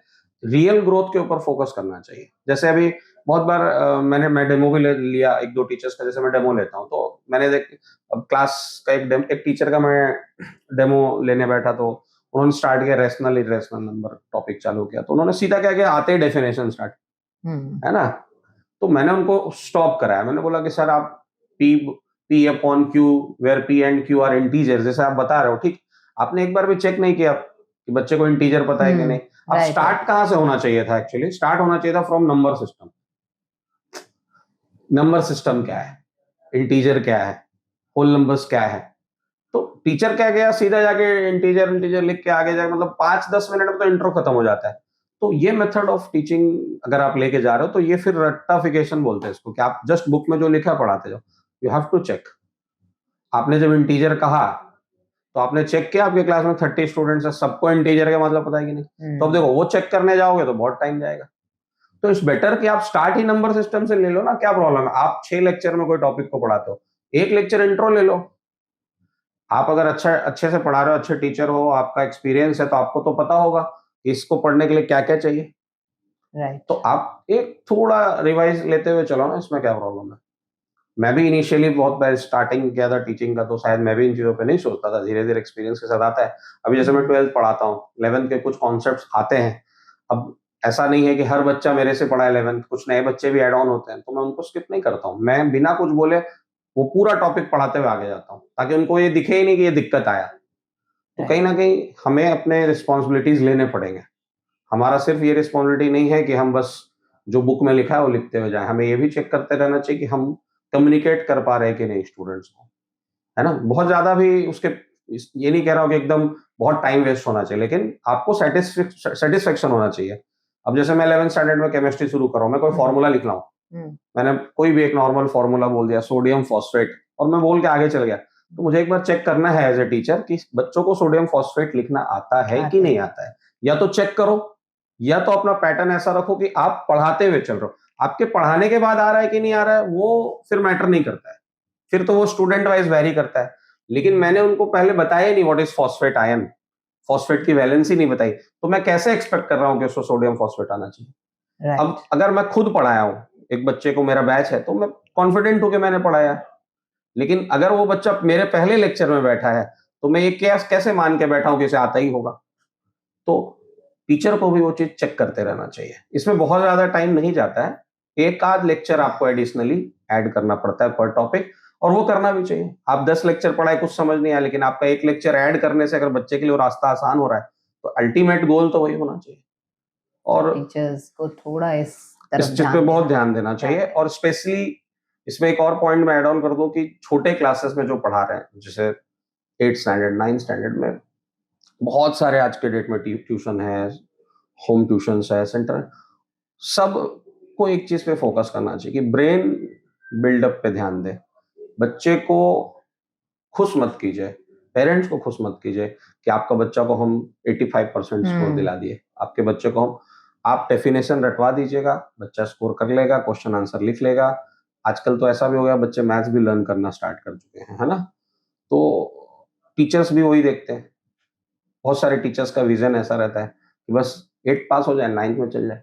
बिल्कुल नहीं, अगर आप सच में एजुकेशन में हैं, आप रियल टीचर हैं, तो आप ये मान के पढ़िए कि बच्चे को और आने वाले 10 साल तक पढ़ना है। उसका ब्रेन को यहीं पे स्टॉप मत कर दीजिए। मैं जब किसी 9th स्टैंडर्ड में पढ़ाने जाता हूँ, तो मैं ये मान के चलता हूँ कि इस बच्चे को 4 साल पढ़ना है अभी। 11-12 भी इसे पढ़ना है। तो मैं उसका विज़न उस तरह से अप्रोच लेके जाता हूँ। मैं उसे ये सोच के कभी नहीं पढ़ाता हूँ कि सिर्फ़ 9th स्टैंडर्ड ही इसे पढ़ना है, 10th में इसे जाना ही नहीं है। तो इसलिए हमें 11th 12th में भी बहुत प्रॉब्लम्स फेस करना पड़ता है, बच्चों को करना पड़ता है, क्योंकि वो आता उस मोड से है। और बहुत बार टीचर्स को समझाया है, तो मेरे पास ऐसा भी कुछ-कुछ आता है कि बुक से बाहर का कैसे, देखिए बुक एक रेफरेंस है, book is just for reference. It अगर बुक में 4 एग्ज़ाम्पल दिया है, तो आप 10 एग्ज़ाम्पल दे दोगे तो दिक्कत क्या है? अब आप लिमिटेड टू 4 हो तो फिर ये आपका प्रॉब्लम है। तो इसलिए ब्रेन बिल्डअप पे फोकस ज़्यादा होना चाहिए, एप्लीकेशन बेस्ड फोकस ज़्यादा होना चाहिए, है ना? एप्लीकेटिव क्वेश्चंस बहुत बार आप देखेंगे, बहुत सारे नोट्स वगैरह मिलते हैं, आप बच्चों को देखो, डायरेक्ट डायरेक्ट क्वेश्चंस है, फॉर्मूला है, ये वैल्यू, ट्विस्ट ही नहीं कर रहे हैं, तो सोचेंगे कैसे स्टूडेंट? और 11th में आएँगे, 12th में आएँगे, तो सीधा उनको एक बड़े-बड़े क्वेश्चंस मिलेंगे। तो अचानक से तो ब्रेन ग्रोथ नहीं होगा ना, तो it is very, very important कि जूनियर क्लासेस में बच्चों को ब्रेन एनालाइजिंग, ब्रेन डेवलपमेंट पे काम होना चाहिए। और वो बहुत कम लोग कर रहे हैं, कुछ लोग तो कर ही रहे हैं, बट 95% लोग नहीं कर रहे हैं, 5% लोग कर रहे हैं। और ये चीज़ें थोड़ा-सा फिर मतलब अपने आप में ऐसा लगता है कि कहीं न कहीं हम लोग भी, बीइंग अ टीचर मैं बोल रहा हूँ, we are also responsible for that. वो रिस्पॉन्सिबिलिटी एक्चुअली टीचर की है, बच्चे की है, पेरेंट्स की है, सभी की है। पर एज अ टीचर हम थोड़ा बच्चों के साथ ज़्यादा रहते हैं और बच्चों के बारे में ज़्यादा समझते हैं, इसलिए शायद हमारी इसमें रिस्पॉन्सिबिलिटी कहीं ज़्यादा है। इसमें ऐसा है ना मैम कि मतलब हम ये नहीं कह रहे कि हमारे ही सब कुछ हमें करना है, लेकिन मेरा कहना है कि देखिए जो स्टूडेंट नहीं कर रहा है ठीक है चलिए, लेकिन जो जिनके अंदर टैलेंट है, जिनके अंदर डिसिप्लिन है, जिनके अंदर विजन है, वो बच्चा अगर अनसक्सेसफुल रह जा रहा है तो हमारी तो गलती है। हमारी गलती हम ये नहीं कह रहे कि मेरे क्लास में 40 बच्चे बैठे हैं तो सबकी केमिस्ट्री एकदम अच्छी होनी चाहिए या अच्छी और है। डिस्कवर करना भी टीचर का ही काम वही है। मैं बोल रहा हूँ, मतलब जरूरी नहीं कि सब 100 आउट ऑफ 100 लाए, लेकिन अगर एक बच्चे के अंदर 90 मार्क्स लाने की पोटेंशियल है और वो 70 ला रहा है तो मेरा गलती। सही बात। हम सबको पढ़ा नहीं सकते, हर बच्चा को हम फर्स्ट डिवीजन पे नहीं लेके जा सकते, it is not easy, teacher कुछ नहीं कर सकता है। लेकिन जो नहीं पढ़ा, मान लीजिए कि बहुत सारे बच्चे हैं उनका माइंडसेट ऐसा नहीं पढ़ते हैं, डिसिप्लिनरी प्रॉब्लम्स है, उसमें हम क्या ही कर सकते हैं। लेकिन हमें ये देखना है कि जो 70% क्राउड है, जो सीरियस है, जो पढ़ता है, वो क्राउड को हम कितना एवरेज से बेस्ट परफॉर्मर की तरफ लेके जा रहे हैं। सही बात है। और बहुत कभी-कभी तो और बहुत बार ऐसा होता है कि बच्चे को खुद नहीं पता होता है कि वो क्या है, उसके अंदर क्या पोटेंशियल है, और टीचर उसको फाइंड आउट करता है और उसे पुश करता है, which is very very very important. Sir, board exams के टाइम पे वन डे बिफोर एग्जाम बच्चों को क्या करना चाहिए और कौन सी चीजें बिल्कुल नहीं करनी चाहिए, क्या सजेस्ट करेंगे आप? देखिए एक दिन एग्जाम के एक दिन पहले तो सबसे पहले तो माइंड बिल्कुल रिफ्रेश होना चाहिए बच्चों को, है ना। फूड डाइट वगैरह पे भी थोड़ा ध्यान रखना चाहिए कि मतलब क्या क्या खाएं। मोस्टली एनर्जी के सोर्सेज बहुत ज़्यादा होने चाहिए, और सबसे इम्पोर्टेंट है कि बहुत ज़्यादा प्रेशर नहीं लेना है। ऐसा नहीं कि मतलब प्रेशर इन द सेंस इस तरह से कि आप बहुत ज़्यादा सिलेबस कवर करने की कोशिश करोगे, कल एग्जाम है तो आज सब कुछ पढ़ लें, है ना। पर नॉर्मली ऐसा करते हैं हाँ, बच्चे। बच्चे ऐसा नॉर्मली करते हैं। तो देखिए इसका सजेशन ऐसा है कि आपको शॉर्ट नोट्स प्रिपेयर करने चाहिए, है ना। जब आप प्रिपरेशन कर रहे हो थ्रू आउट या रिवीजन कर रहे हो तो आपको छोटे-छोटे नोट्स बनाने चाहिए। छोटे-छोटे नोट्स का मतलब कैसा है कि हाफ पेज, 1/4 पेज या 1 पेज में आप पूरे चैप्टर को लिख रहे हो। तो जैसे पूरी केमिस्ट्री है, तो पूरी केमिस्ट्री को आप ट्राई करो कि 15 से 20 पेजेस में लिख लो। पूरा फिजिक्स है तो ट्राई करो कि पूरा इस तरह से आप करो और मल्टीपल रिवीजन्स की तरफ जाओ। क्वेश्चन आंसर्स रीड करो और अपने आप को जो है मैक्सिमम अपने आप को मोटिवेट करो कि नहीं, हम अपने हिसाब से प्रिपेयर्ड हैं। देखिए हर स्टूडेंट को अपना प्रिपरेशन लेवल पता है। अगर मुझे ऐसा मालूम है कि हम 75% प्रिपेयर्ड हैं, आप उसको एक दिन में 100% नहीं कर सकते। बस आप अपने आप को मोटिवेट करो कि जितना मुझे आएगा हम पेपर में अच्छे से लेके आएंगे। I will give my best. और स्क्रीन टाइम से बचना चाहिए, बहुत ज़्यादा मोबाइल नहीं यूज़ करना चाहिए, बहुत ज़्यादा जो है मतलब लेट नाइट नहीं जगना है।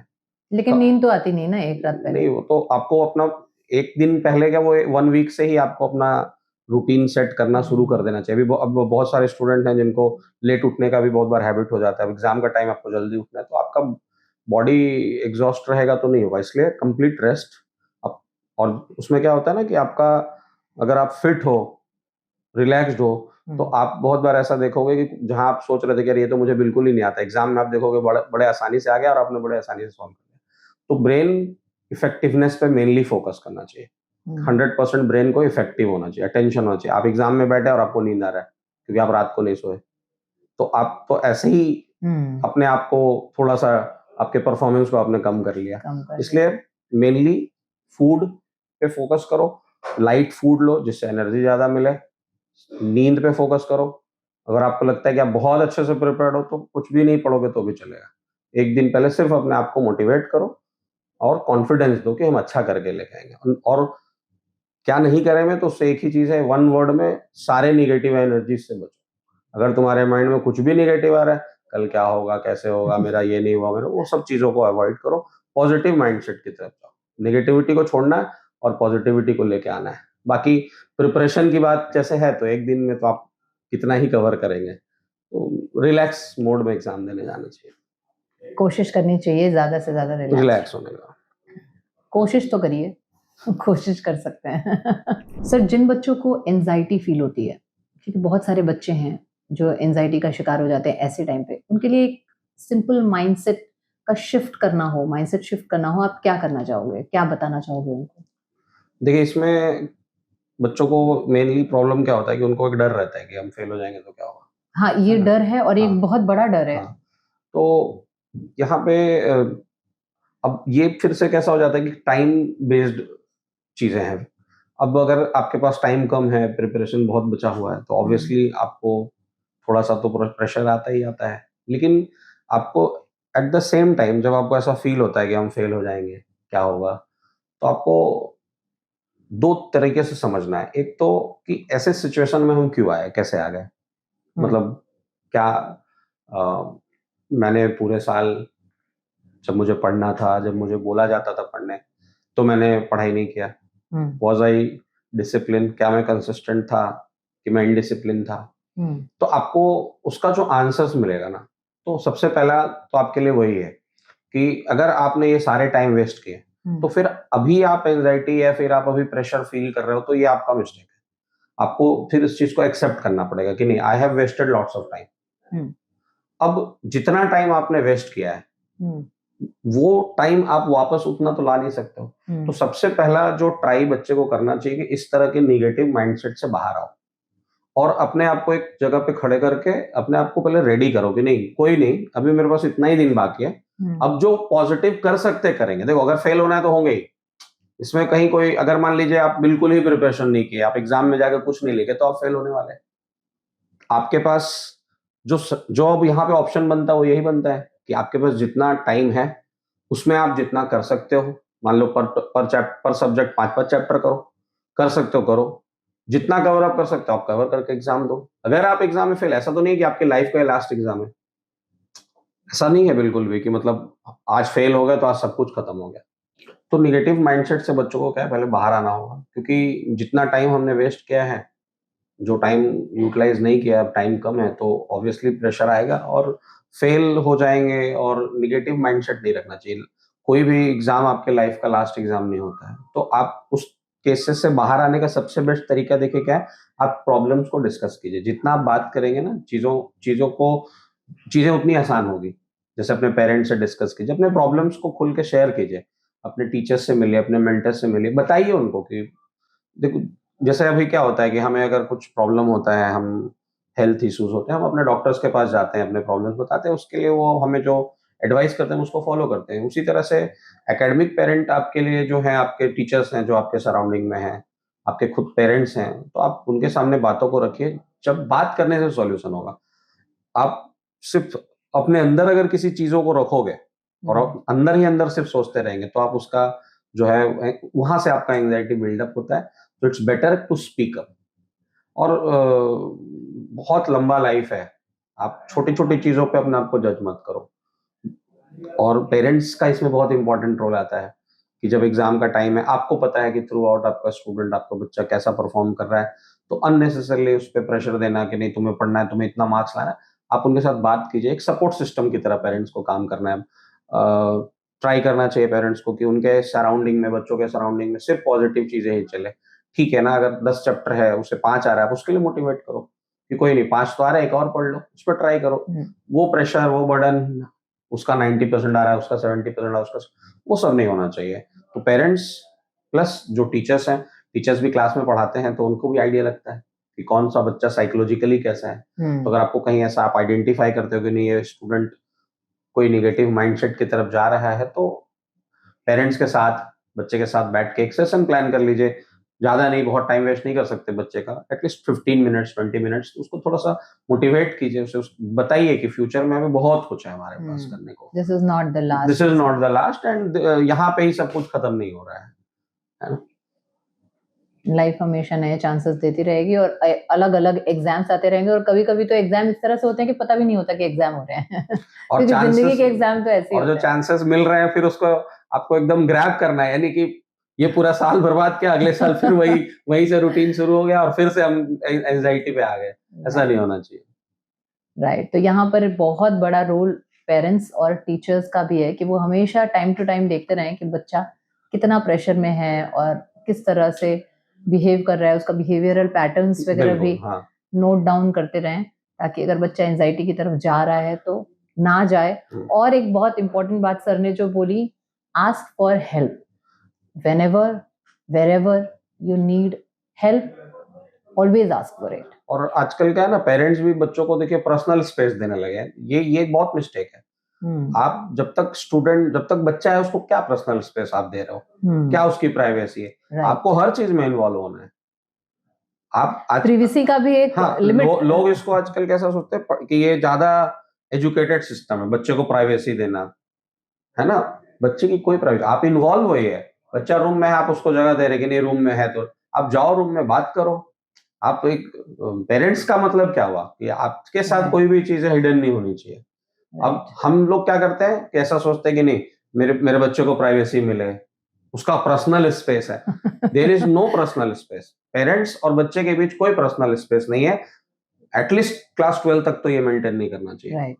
आप फादर मदर को क्या सोचना है बच्चे के रूम में एंटर करने में, बिल्कुल करिए, उसको क्यों पर्सनल रूम दे रहे हैं? स्टडी स्पेस दीजिए, पढ़ने का स्पेस दीजिए, पर्सनल स्पेस का कोई जगह नहीं है। राइट। आपको कभी भी तभी आप उसके साथ चाइल्डिश रहिए, तभी तो जाकर वो आपके साथ हर प्रॉब्लम्स को शेयर कर सकता है। और अगर आपको ऐसा लग रहा है कि बच्चा बार बार आपसे भाग रहा है या कुछ चीजें ऐसा मतलब साइलेंट हो रहा है, तो आप उसको ओपन अप करवाइए, देखिए कहाँ क्या प्रॉब्लम आ रहा है। तो बहुत बार सामने से स्टूडेंट अप्रोच नहीं करता है, हमें उसके साथ अप्रोच करना होता है, और इसमें सबसे इंपॉर्टेंट रोल पेरेंट्स का है। टीचर्स के एक लिमिटेशंस है ना, बट पेरेंट्स के कोई लिमिटेशंस नहीं है, वो ओवरऑल पेरेंट्स है, हम सिर्फ टीचर्स के एकेडमिक सामने बच्चे एक एक अलग ही तरीके से बिहेव करते हैं। हाँ। एक सेट रूल होता है कि भाई टीचर के सामने ऐसे बिहेव करना है, पर Yes. पेरेंट्स के सामने अलग तरीके से बिहेव करना है।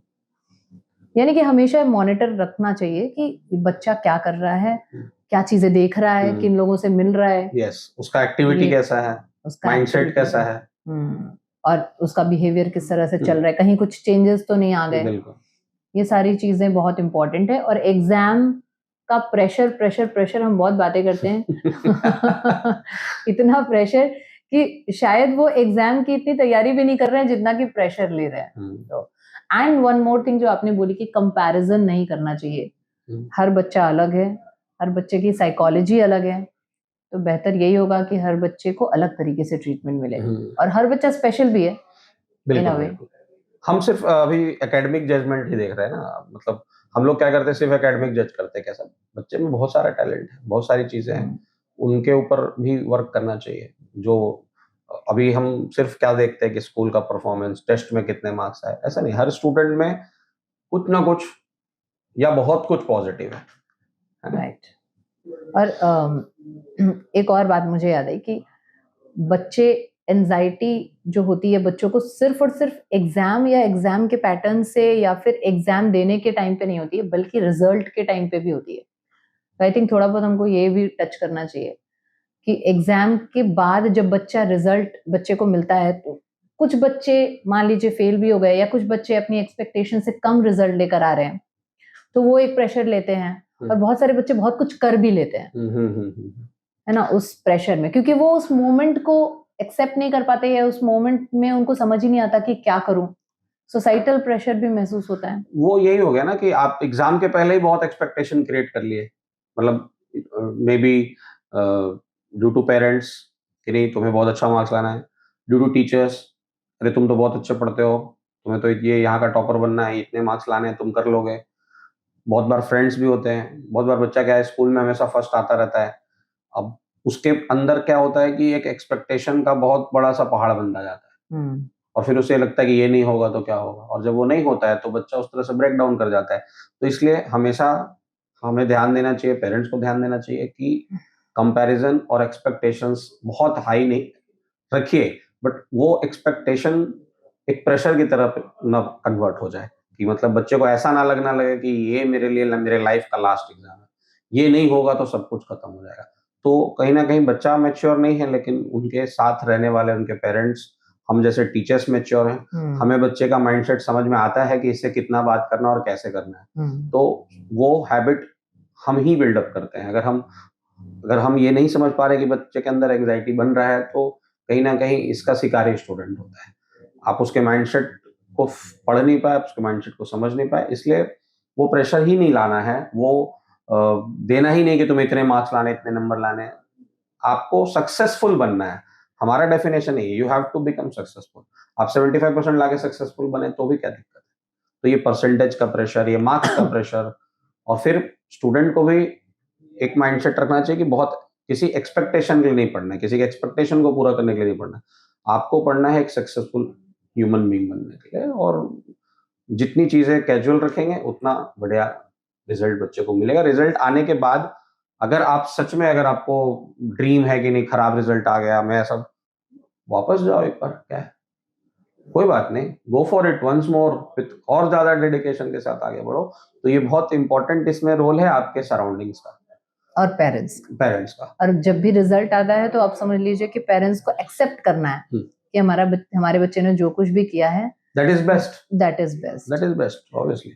और अगर बेस्ट नहीं भी है तो उसको बेस्ट बनाइए, आगे आगे भी एक चांस है। और जैसा सर ने बोला, this is not the last exam of your life, क्योंकि लाइफ का नाम ही एग्जाम, मतलब लाइफ है ही एक एग्जाम। कितना कुछ करने के लिए हर कदम पर एक एग्जाम ही होता 10th है। पास होंगे, 12th अच्छा करो, 12th पास हुए यूनिवर्सिटी में जाओ, यूनिवर्सिटी अच्छा करो, वहां से गए अपने बिजनेस में जाओ, बिजनेस में अच्छा करो।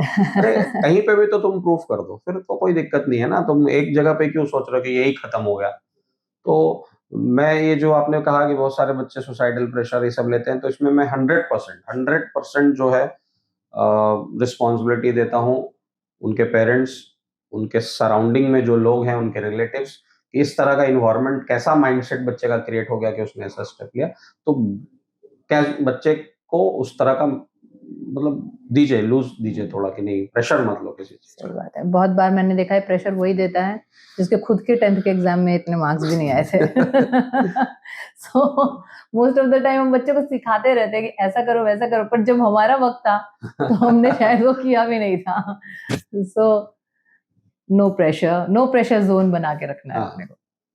सर, आप इतने सालों से पढ़ा रहे हैं, तो कोई ना कोई बच्चा तो ऐसा रहा होगा जिसकी कोई इंस्पायरिंग सी स्टोरी होगी जो हमारे व्यूअर्स के लिए आप शेयर करिए। देखिए बहुत सारे स्टूडेंट्स ऐसे हैं। इसमें मुझे एक मेरी स्टूडेंट थी, तो बेसिकली वो 11th स्टैंडर्ड में नीट के लिए, एमबीबीएस के लिए प्रिपेयर कर रही थी वो। बट उसका सबसे खासियत क्या था कि मतलब पहले स्टार्टिंग से उसका 9-10 का फाउंडेशन बहुत स्ट्रांग नहीं था।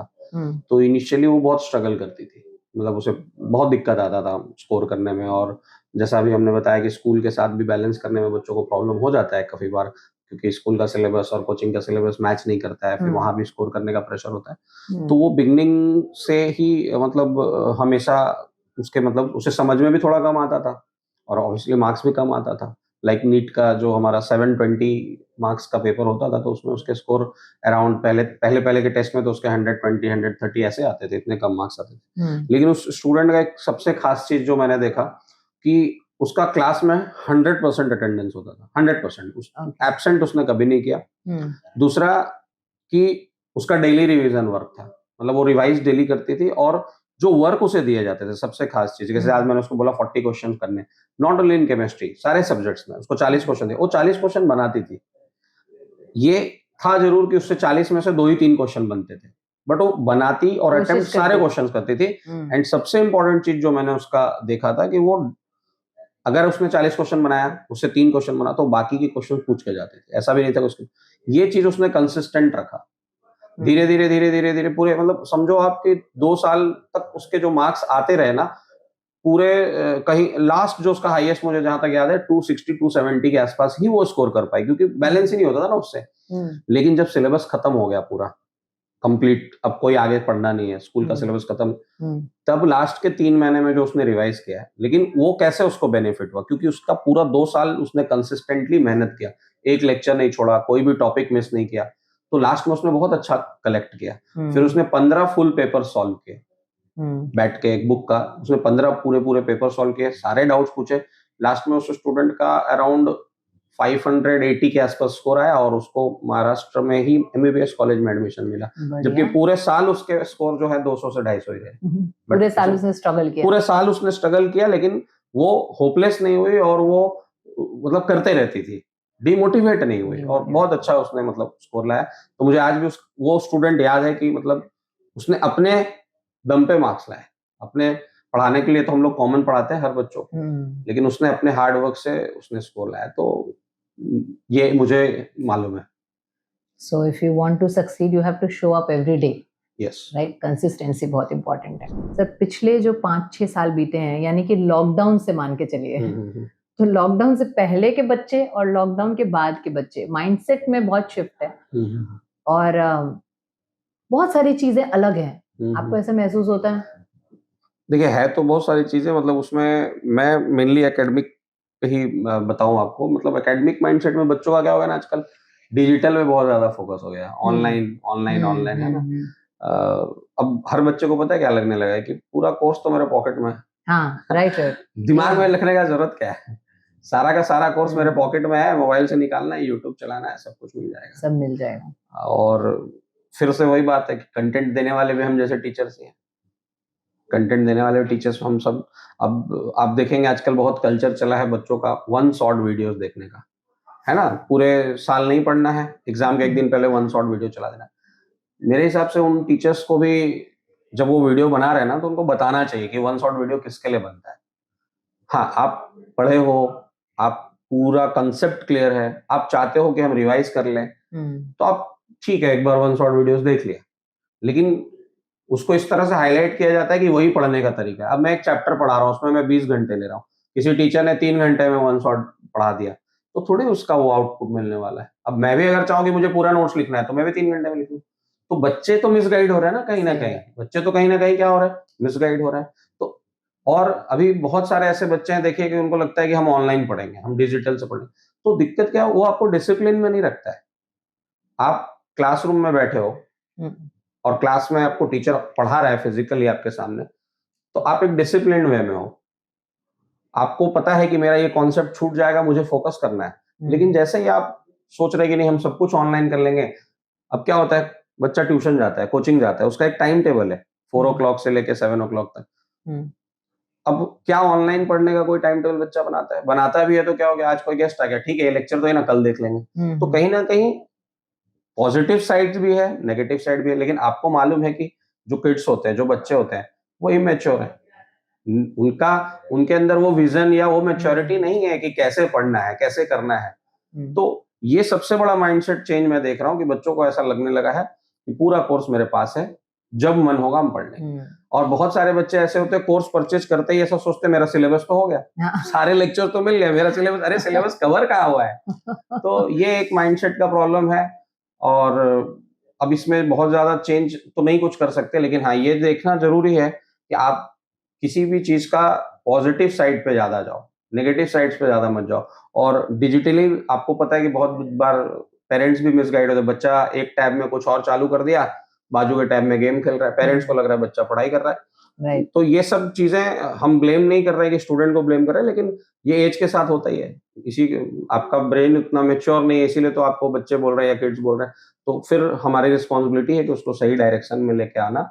मतलब वो ऑनलाइन के लिए स्कूल को इग्नोर कर देना, कोचिंग को इग्नोर कर देना, हुँ, ऑफलाइन जो भी आपको पढ़ाया जा रहा है सबको हुँ। इग्नोर कर देना, ये बच्चे कर रहे हैं। और इसमें कोविड के बाद क्या है कि लॉकडाउन के बाद ऐसा हुआ है ना कि कुछ इंस्टीट्यूशंस भी अब उसको ही एक पैटर्न बना लिए थे। आजकल मैंने देखा है बहुत बार स्कूल से भी बहुत सारे नोट्स मिल जाते हैं, नोट्स भेज देंगे, लिख लेना। हाँ, तो ये सब टीचर्स ने भी प्रैक्टिस स्टार्ट कर दिया। हम पढ़ा दे रहे हैं, नोट्स लिख लेना। तो हम उसको रोकने की जगह हम और प्रमोट कर रहे हैं। वो it was not the proper method, ये मेथड था ही नहीं कभी पढ़ने का। आपको भी पता है पढ़ने का हाँ, ऑनलाइन कोर्सेज़ सक्सेसफुल है फॉर हायर कोर्सेज़ जहाँ पे बच्चा बच्चा नहीं रहता है, वो फिर मैच्योर हो जाता है। जैसे मैं आईएएस का प्रिपरेशन कर रहा हूँ, मैं सीए का प्रिपरेशन मैं खुद मोटिवेटेड हूँ मुझे ये करना है, मुझे एमबीए का प्रिपरेशन करना है।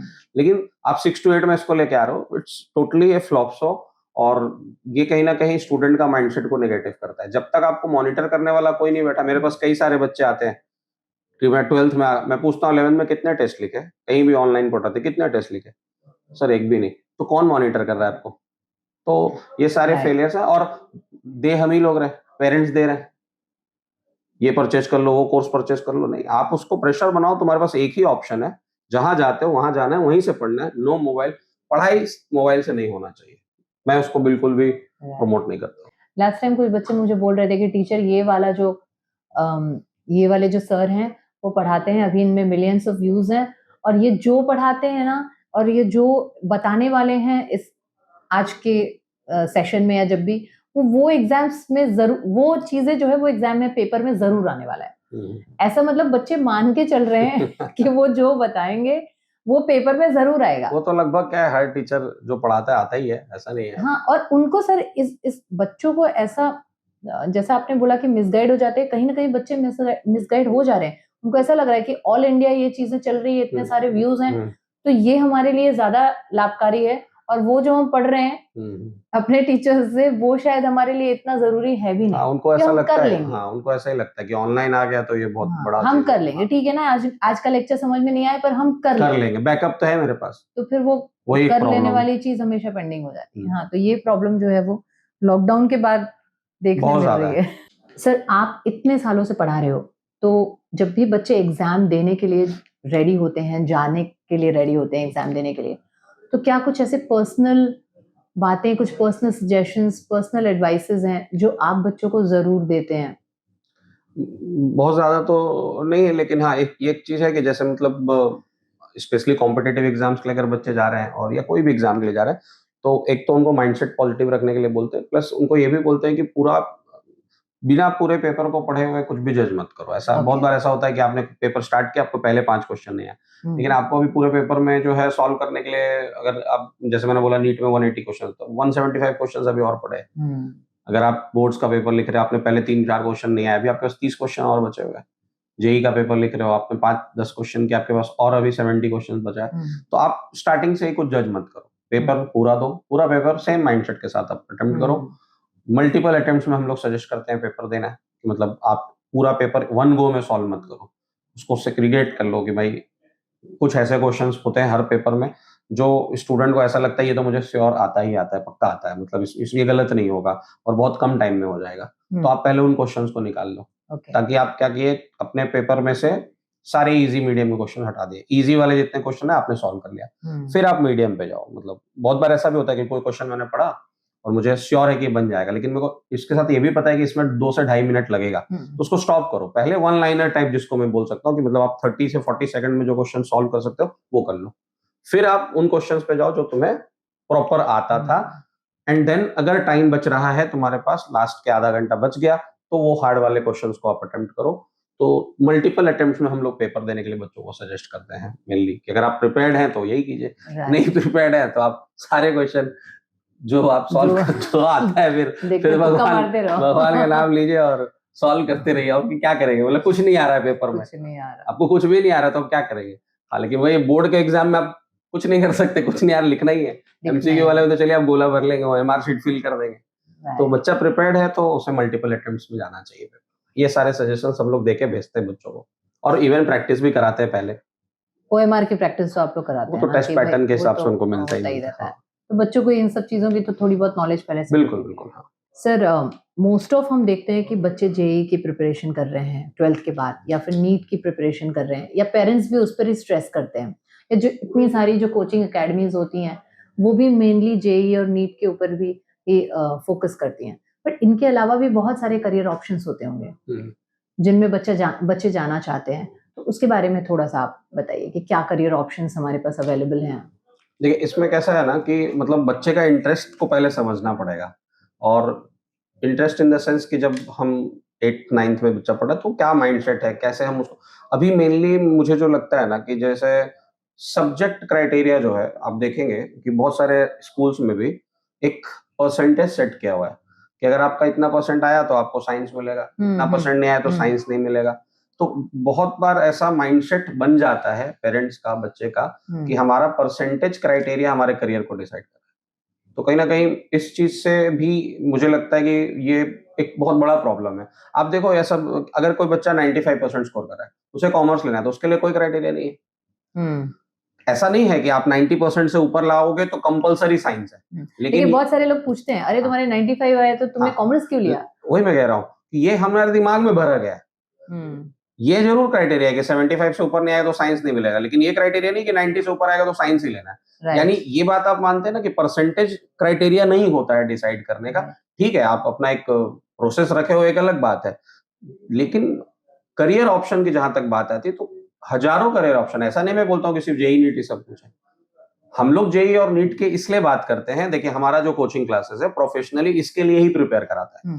अगर आप हमारे पास 11th स्टैंडर्ड में एडमिशन लिए हो, आप बायो के स्टूडेंट्स हो, आप हमारे पास नीट के लिए आए हो, आप मैथ्स के लिए आए हो, तो आप मेरे पास जेईई के लिए आए हो, तो हम आपसे सिर्फ उसी की बात करेंगे। इट्स लाइक कि आप अगर एक फुटबॉल एकेडमी में गए हैं तो they will only talk about football and fitness, वो आपसे क्रिकेट के लिए तो नहीं बात करेंगे। लेकिन हम ये नहीं कह सकते कि स्पोर्ट्स में सिर्फ फुटबॉल ही सब कुछ है। तो बच्चे को, पेरेंट्स को स्पेशली जो टीचर्स उसको पढ़ा रहे हैं कई सालों से, अब बच्चा के स्कूल में 12 साल पढ़ता है, 15 साल पढ़ता है, उनके स्कूल मेंटर्स को क्लास 10 तक ये चीज का एक निचोड़ निकाल के लाना चाहिए कि ये बच्चे के लिए इसका बेस्ट करियर ऑप्शन क्या है, ना कि 10 तक पढ़ो और फिर मार्क्स से डिसाइड करो साइंस लेना है कि कॉमर्स। राइट। तो हम पैशन कहाँ देखे, हमने पैशनेट, और हाँ कहीं ना कहीं माइंडसेट भी बहुत पेरेंट्स का ऐसा है कि हम जो एक बोलते हैं ना सोसाइटी वाइज, स्टेटस वाइज आजकल लोगों को लगता है कि जेई का तैयारी किया, नीट का तैयारी किया, स्टेटस और ये सारी चीजें नहीं आनी चाहिए। आप देखिए बच्चे को किस में इंटरेस्ट है, उसमें एक बढ़िया प्लेटफॉर्म मिले। और पता है क्या होता है, जब कोई सक्सेसफुल हो जाता है तो हम उसको फॉलो भी करते हैं। जैसे बहुत बार क्या होता है, बहुत पेरेंट्स को ऐसा लगता है, बहुत बार मेरे पास एक दो ऐसे भी स्टूडेंट आए हैं जिन्होंने मुझे बोला सर मुझे तो मेरे को डांसर बनना है। उनके पेरेंट्स सपोर्ट नहीं करते, लेकिन वही कोई बहुत अच्छा डांसर है ना उसको फॉलो करते हैं। तो आप ये नहीं चाहते हो कि मेरे बच्चे को डांसर बनने दिया जाए, तो ये साइकोलॉजी को चेंज करने की जरूरत है। करियर स्टूडेंट अपने हिसाब से सेलेक्ट करे जिसमें वो बेस्ट कर सकता है।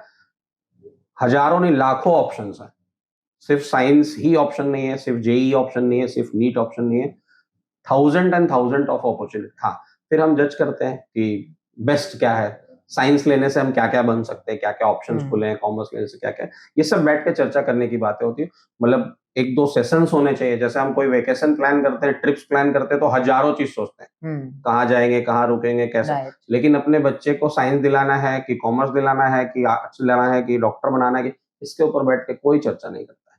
तो ये 4-5 सिटिंग्स होने चाहिए, बच्चे के साथ बातचीत होना चाहिए, उसके बाद इसमें आना चाहिए कि this is the best career for me, and उसके लिए बेस्ट प्लेटफॉर्म मिलना चाहिए।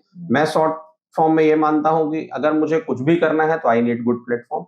बच्चे को भी ये पता होना चाहिए कि आप चलिए, आपको स्पोर्ट्स में ही अगर आगे जाना है, आपको पहले बेसिक आपका क्लास 10 तक बहुत अच्छा होना चाहिए, 11-12 अच्छा पढ़ो, किसी अच्छे यूनिवर्सिटी में जाओगे, तभी तुम्हें कोई अच्छा प्लेटफॉर्म मिलेगा। अगर मुझे बहुत शौक है कि नहीं मैं बहुत अच्छा डांसर बनूं, तो I need platform for that, और प्लेटफॉर्म बनाने के लिए एकेडमिक्स भी इंपॉर्टेंट है। तो करियर, बहुत सारे करियर हैं, बैठ के प्रॉपर अपना माइंड को समझ के मुझे क्या चीज में इंटरेस्ट है। आपको पता है आईआईटी से कितने लोग ड्रॉप आउट होते हैं? बहुत सारे स्टूडेंट्स हैं जो आईआईटी के लिए इतना मर मर के प्रिपरेशन करते हैं, 3rd ईयर 2nd ईयर में छोड़ के फिर उनको लगता है मुझे ह्यूमैनिटी पढ़ना है। आपने देखे होंगे कई सारी ऐसे चीजें, बहुत सारे देखे, और ऐसे भी देखे हैं कि जो आईआईटी से इंजीनियर हैं पर वो एक्टर बन गए। हाँ, लेकिन उसमें क्या है, बैंक में काम कर रहे हैं, लेकिन उसमें क्या है कि वहां जाकर आप वो डिसाइड कर सकते हैं। अब वही प्रॉब्लम है कि बच्चा 9th में अगर अपने पापा को बोले मम्मी को मेरे को एक्टर बनना है, तो शायद वो सपोर्ट ना करे। इसीलिए मैं बच्चों को ये बोलता हूँ कि अपने किसी भी पैशन को लाइव लाने के लिए अपना एजुकेशन को मजबूत करो। आप एक अच्छे प्लेटफॉर्म पे पहुंचो, वहां से जाके तुम कोई भी चीज हासिल कर सकते हो। कोई चीज ऐसा नहीं है कि तुम नहीं, अगर मुझे एक्टिंग करना है, पता है मेरे को, पता है मेरे घर पे क्या है, आप सबसे पहले 12th तक बेस्ट करो और किसी भी एक कोर्स को लेके एकदम बेस्ट यूनिवर्सिटी में पहुंचो। फिर वहां तुम्हें इतने सारे अपॉर्चुनिटीज मिलेंगे, इतने फेस्ट होंगे, इतना फेस्टिवल्स होगा, इतना सारा सेलिब्रेशंस होगा, तुम्हारे पास एक्सपोजर इतना होगा, बड़े बड़े इन्वेस्टर्स आते हैं, बड़े बड़े यूनिवर्सिटीज आते हैं, बड़ा बड़ा प्लेटफॉर्म मिलता है, तब तुम कहीं भी साइन कर जाओगे। तो करियर वाइज मैं यही सजेस्ट करता हूँ कि आप अपने पैशन को फॉलो करो, किसी ट्रेंड के पीछे मत भागो। ये 15-16 साल के बच्चे जो होते हैं, जो 10th में होते हैं, 12th में होते हैं, उनके ऊपर इतनी बड़ी जिम्मेदारी होती है कि उनको अपना करियर सिलेक्ट करना है या फिर किस स्ट्रीम में जाना है ये सिलेक्ट करना है। पर एक्चुअली ये टाइम पे तो हम इतने मैच्योर होते हैं कि हमको ये भी नहीं पता होता कि अगला हमें क्या खाना है या फिर हमें कौन से कपड़े हमें सूट कर रहे हैं। मुझे लगता है एक बहुत बड़ी जिम्मेदारी हो जाती है इनके ऊपर, और इस चीज में हम सब ट्रैप हो चुके हैं। हम सबको ऐसा लगता है हम सबको ऐसा लगा कि ये कर लेना चाहिए, पर असल में शायद वो चीजें हमारे लिए थी ही नहीं। तो ऐसा बहुत बार होता है कि बच्चे साइंस ले लेते हैं या कुछ ले लेते हैं, लेटर ऑन उनको लगता है कि शायद मेरे लिए आर्ट्स था या शायद मैं इस फील्ड में जाना चाहता था, उस फील्ड में। तो यू नेवर नो, कभी भी आप सेल्फ डिस्कवरी कर सकते हैं। वही कह रहा हूँ मैं कि इस पर डिस्कशन होना चाहिए, बातचीत होना चाहिए। छोड़ नहीं देना कि मार्क्स आएगा तो साइंस, नहीं आएगा तो कॉमर्स, ऐसे नहीं होता है। आप बोला ना मैंने कि एक बर्थडे पार्टी करना है तो आप 10 बार सोचते हो क्या मेन्यू रखना है, क्या खाना है। अपने करियर के लिए, अपने फ्यूचर के लिए कुछ बातचीत नहीं होता। तो हमें पेरेंट्स को, टीचर्स को इन चीज़ों पे ध्यान देना चाहिए, बच्चों से बात करना चाहिए, जो बेस्ट है बच्चों के हिसाब से उनके सामने रखना चाहिए। सही बात है, जो बेस्ट है आपके आजकल पेरेंट्स का आंसर आप पूछिए 10th के किसी पेरेंट्स से कि 11th में क्या लेगी बच्चा क्या ले, वो तो ये डिसाइड करे। अरे ऐसा कैसे बोल सकते हैं आप? आप वो कैसे डिसाइड कर रहे हो, तो आपको डिस्कस हम सब मिलके डिसाइड हाँ, करेंगे। डिसीजन तो वही है, म्यूचुअल ही हाँ, होना वही चाहिए। है कि मतलब हम लोग ऐसा सोचते हैं ना, आजकल एकदम चीजें बदल गई है, इसलिए ये चीजें इस तरह से हैं। सपोर्ट करना तो बहुत अच्छी बात है कि आपका बच्चा किसी फील्ड में जाना चाह रहा है और आप उसको सपोर्ट करें, अच्छी बात है, लेकिन एक प्रॉपर गाइडेंस देना भी तो हमारा ही काम है, और बहुत उसके प्रोज एंड कॉन्स बताना भी तो हमारा काम बिल्कुल, है। बिल्कुल। बहुत पहले आपको मालूम होगा ना कि मतलब पहले के टाइम पे कैसा होता था, पेरेंट्स पहले से डिसाइड कर देते थे, तुम्हें ये करना है। हाँ, जनरली उस पैदा समय हुआ कि हाँ, लड़का है तो जनरली इंजीनियर, नहीं, जनरली लड़की है उस तो समय ट्रेंड होता था कि जो पेरेंट्स जो कर रहा होता था, बच्चा उसमें मोटिवेट ज़्यादा था। पुलिस में है, हाँ। सर्विस में है, तो उसमें बच्चा है, टीचिंग में है तो बच्चा, तो वो भी एक तरह से अच्छा रहता था कि पहले से पेरेंट्स ने डिसाइड कर रखा। अब तो ऐसा हो गया कि कोई डिस्कशन ही नहीं है, सब बस सिस्टम चला जा रहा है, ले लो, चलो, कर लो, पढ़ लो। सर, एक लाइफ लेसन या एक ऐसी स्टोरी आप हमें बताइए जिससे आपको लगता है कि ये सिर्फ यहाँ तक बोर्ड एग्जाम्स तक सीमित नहीं है, ये जिंदगी में भी काम आने वाली है। जो बोर्ड एग्जाम्स में तो है ही है, जेई या नीट के जो एग्जाम्स है उस पैटर्न में तो चल ही रहा है, उस वक्त तो हमें सीखना ही है इस चीज को, लेकिन ये हमें लाइफ टाइम याद रखना है क्योंकि ये हमेशा हमें काम आने वाला है। तो ऐसी कौन सा लाइफ लेसन आप देना चाहते हैं? देखिए, इसमें सबसे इम्पोर्टेंट चीज़ तो मेरा मेरा ये मानना है कि प्रेशर जो है ना, प्रेशर आपको प्रिपेयर करता है। सबसे ओके। इम्पोर्टेंट चीज़ किसी भी चीज़ में, आप लाइफ में कुछ भी करो, आप जितना प्रेशर फ़ील करोगे, उतना आप अपने आप को प्रिपरेशन करने के लिए और ज़्यादा मजबूत करोगे। प्रेशर से लोग ब्रेक हो जाते हैं बहुत बार कि प्रेशर आया, मैं झेल नहीं पा रहा हूँ। गलत है। आप उसको प्रिपरेशन मोड में शिफ्ट करो। और एक छोटा-सा स्टोरी जो मैं बच्चों को समझाता हूँ, सुनाता हूँ हमेशा, कि रिलेट करता हूँ। आपने बचपन में कहानी हम लोग बहुत कॉमन सुने हैं, कछुआ और खरगोश का कहानी, हाँ। है ना? कि दोनों के बीच रेस होता है। तो देखिए, इससे मैंने अपने हिसाब से एक छोटा-सा एनालिसिस किया कि अगर आप बात इस स्टोरी के पॉइंट को थोड़ा समझे, छोटा-सा एकदम बताता हूँ मैं आपको। सबसे पहले स्टार्ट पॉइंट, हम्म। आप देखिए कछुआ का माइंडसेट। कछुआ को पता है कि वो बहुत सबसे स्लोएस्ट चलता है हम्म। और खरगोश बहुत तेज दौड़ता है। हम्म। फिर भी सबसे पहला जो उसका कॉन्फिडेंस लेवल, कि वो अपने आप को रेडी किया कि हम कॉम्पीट करेंगे। तो बच्चे का माइंडसेट सबसे पहले ये होना चाहिए, कॉन्फिडेंस, कि आपके अंदर कॉन्फिडेंस है कि I will go for this, yes. है ना? तो पहला चीज तो मुझे ये सीखने को मिला। दूसरा, जब रेस स्टार्ट हुआ होगा, रेस स्टार्ट होते ही हमने सब सुना है कि कछुआ बहुत तेज दौड़ता है, हाँ, खरगोश धीरे सॉरी धीरे। सॉरी कछुआ धीरे धीरे हाँ हाँ, चलता है। कछुआ धीरे धीरे चलता है, खरगोश काफी तेज दौड़ता है। तो जैसे ही रेस स्टार्ट हुआ होगा, अगले 10 सेकंड में क्या हुआ होगा?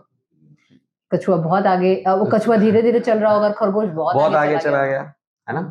दिख तो भी नहीं रहा होगा। दिख भी नहीं रहा होगा। Very good. हम्म। तो अब यहाँ पे देखिए, दूसरी चीज सीखने को होती है कि जब आप स्टार्ट करते हो, हम्म। तो खरगोश बहुत आगे चला गया। हम्म। ऐसा तो नहीं था कि कछुआ रुक गया, हम्म। नहीं, उसके माइंड में एक ही चीज था, I have to complete the race.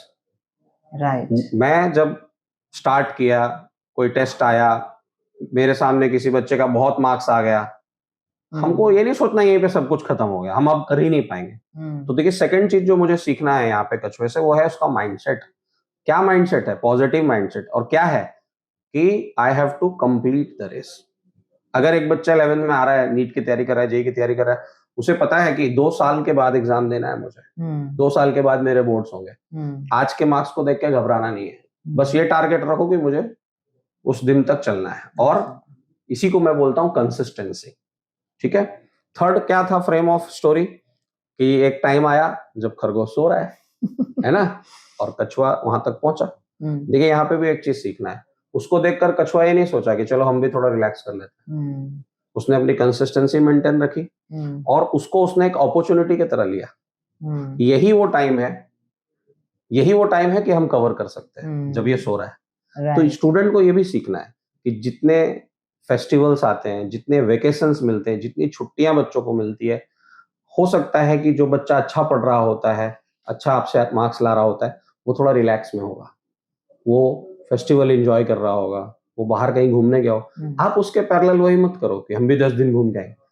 Take it as an opportunity कि मुझे यहाँ पर इसको पीछे करने का ये बेस्ट मौका है, या मुझे उसके साथ कॉम्पीट करने का बेस्ट मौका है। तो आपको कभी भी ऐसा लगता है कि आपका जो ओपोनेंट है या आप जिससे कंपैरिजन कर रहे हो या बाकी बच्चे बहुत रिलैक्स कर रहे होंगे, आप उसको एज अपॉर्चुनिटी लीजिए कि मुझे यहाँ पे कवर करना है। ये नहीं कि हम भी रिलैक्स हो गए क्योंकि हम मार्क्स अच्छा नहीं ला रहे हैं, हम परफॉर्म अच्छा नहीं कर रहे, तो ये भी चीज जो कछुए ने क्या किया, और लास्ट में आपको भी पता है रिजल्ट की कौन जीता, कौन सक्सेसफुल बना। तो कछुआ। कंसिस्टेंसी अगर आप रख रहे हैं, कॉन्फिडेंस आप रख रहे हैं, अपॉर्चुनिटीज को ग्रैब कर रहे हैं, तो आप 100% सक्सेसफुल बनेंगे। लेकिन आज के डेट में स्टोरी का ये है कि अब खरगोश को भी पता है कि हम सो गए थे, तो इसलिए हर स्टूडेंट आज के डेट में कॉम्पिटेंट है। अब आपके साथ दौड़ने वाला खरगोश आज सोएगा नहीं, क्योंकि ये स्टोरी उस बच्चे को भी पता है जो दूसरा आपके साथ पैरेलल कंपटीशन। इसलिए हमेशा सेल्फ मोटिवेटेड रहना है, कोई भी काम मन से करना है।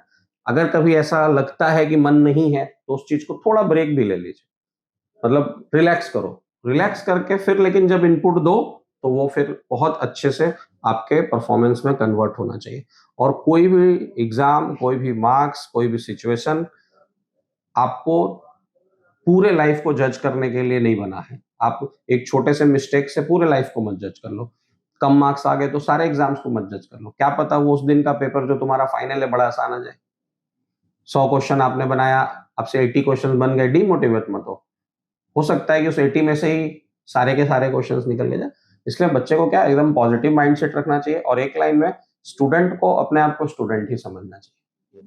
उसे बहुत ज्यादा मैच्योरिटी के साथ सोचना नहीं, अपने आप को उन्हें डिवोट कर देना चाहिए to their school, to their institution. Teachers पे ट्रस्ट रखो, जिनसे पढ़ रहे हो उनकी बातें सुनो, जो बोल रहे फॉलो करो, पेरेंट्स के साथ अच्छा बिहेव रखो, इन्वायरमेंट अच्छा रखो। एटलीस्ट 12th स्टैंडर्ड तक ये सारी चीजें बच्चों को मेंटेन करना चाहिए। तो ये एक लेसन हमने आज सीखा, और ये बहुत ही इम्पोर्टेंट लेसन है लाइफ के लिए भी, और जो एग्जाम्स देने के लिए रेडी हो रहे हैं उनके लिए भी। और आई थिंक एग्जाम्स हमारे लिए होती हैं, हमारी बेहतरी के लिए होती हैं, किसी को भी इम्प्रेस करने के लिए बिल्कुल नहीं होती है।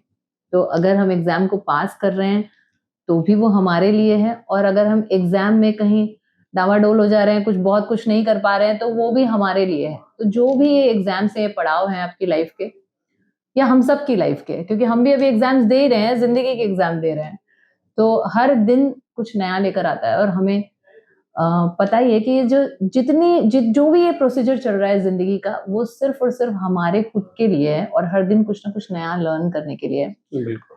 तो बिल्कुल भी डीमोटिवेट नहीं होना है, और हेल्प करने के लिए हमारे पास सर जैसे बेहतरीन मेंटर्स हैं ही हैं। आपको जब भी हेल्प की जरूरत पड़े तो प्लीज आप अप्रोच करिए।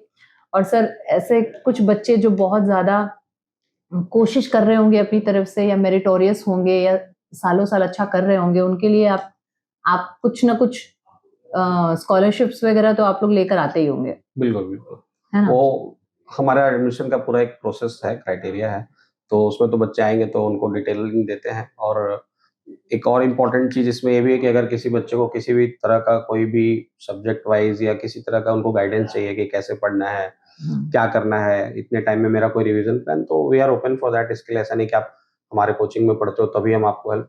मैंने बताया आपको पहले कि बीइंग ए टीचर हमारी एक मोरल रिस्पॉन्सिबिलिटी है टू द सोसाइटी ऑल्सो, कि अगर कोई किसी को किसी भी तरह का गाइडेंस चाहिए, हर चीज मेरे हिसाब से प्रॉफिटेबली तरीके से नहीं देखना चाहिए। तो किसी बच्चे को किसी भी टाइप का हेल्प चाहिए, कोई भी तरह का गाइडेंस चाहिए, कोई भी चीज डिस्कस करना है, आपको ऐसा लगता है कि नहीं हम कैसे करें, हम तो ऑनलाइन पढ़ते हैं या हमारे पास कोई टीचर नहीं है, तो आप आपसे अप्रोच करें, हमारे से अप्रोच करें, हम बिल्कुल हेल्प करेंगे उसमें विदाउट एनी, मतलब कोई उसमें ऐसा नहीं कि हमारा कोई प्रॉफिटेबल मैं सोच रहा हूँ या कोचिंग को लेके मैं आपसे बात कर रहा हूँ। जस्ट मुझे ऐसा है कि उसके अंदर पोटेंशियल बच्चे में है, तो उसका हम प्रॉपर रिजल्ट तक उनको लेके जा सके, किसी भी तरह का गाइडेंस चाहिए तो उनको दे सके। और इंडिविजुअल भी अगर उनको सब्जेक्ट वाइज भी कुछ हेल्प चाहिए तो भी हम उसके लिए करने के लिए हम लोग पूरा तैयार हैं, कोई दिक्कत नहीं।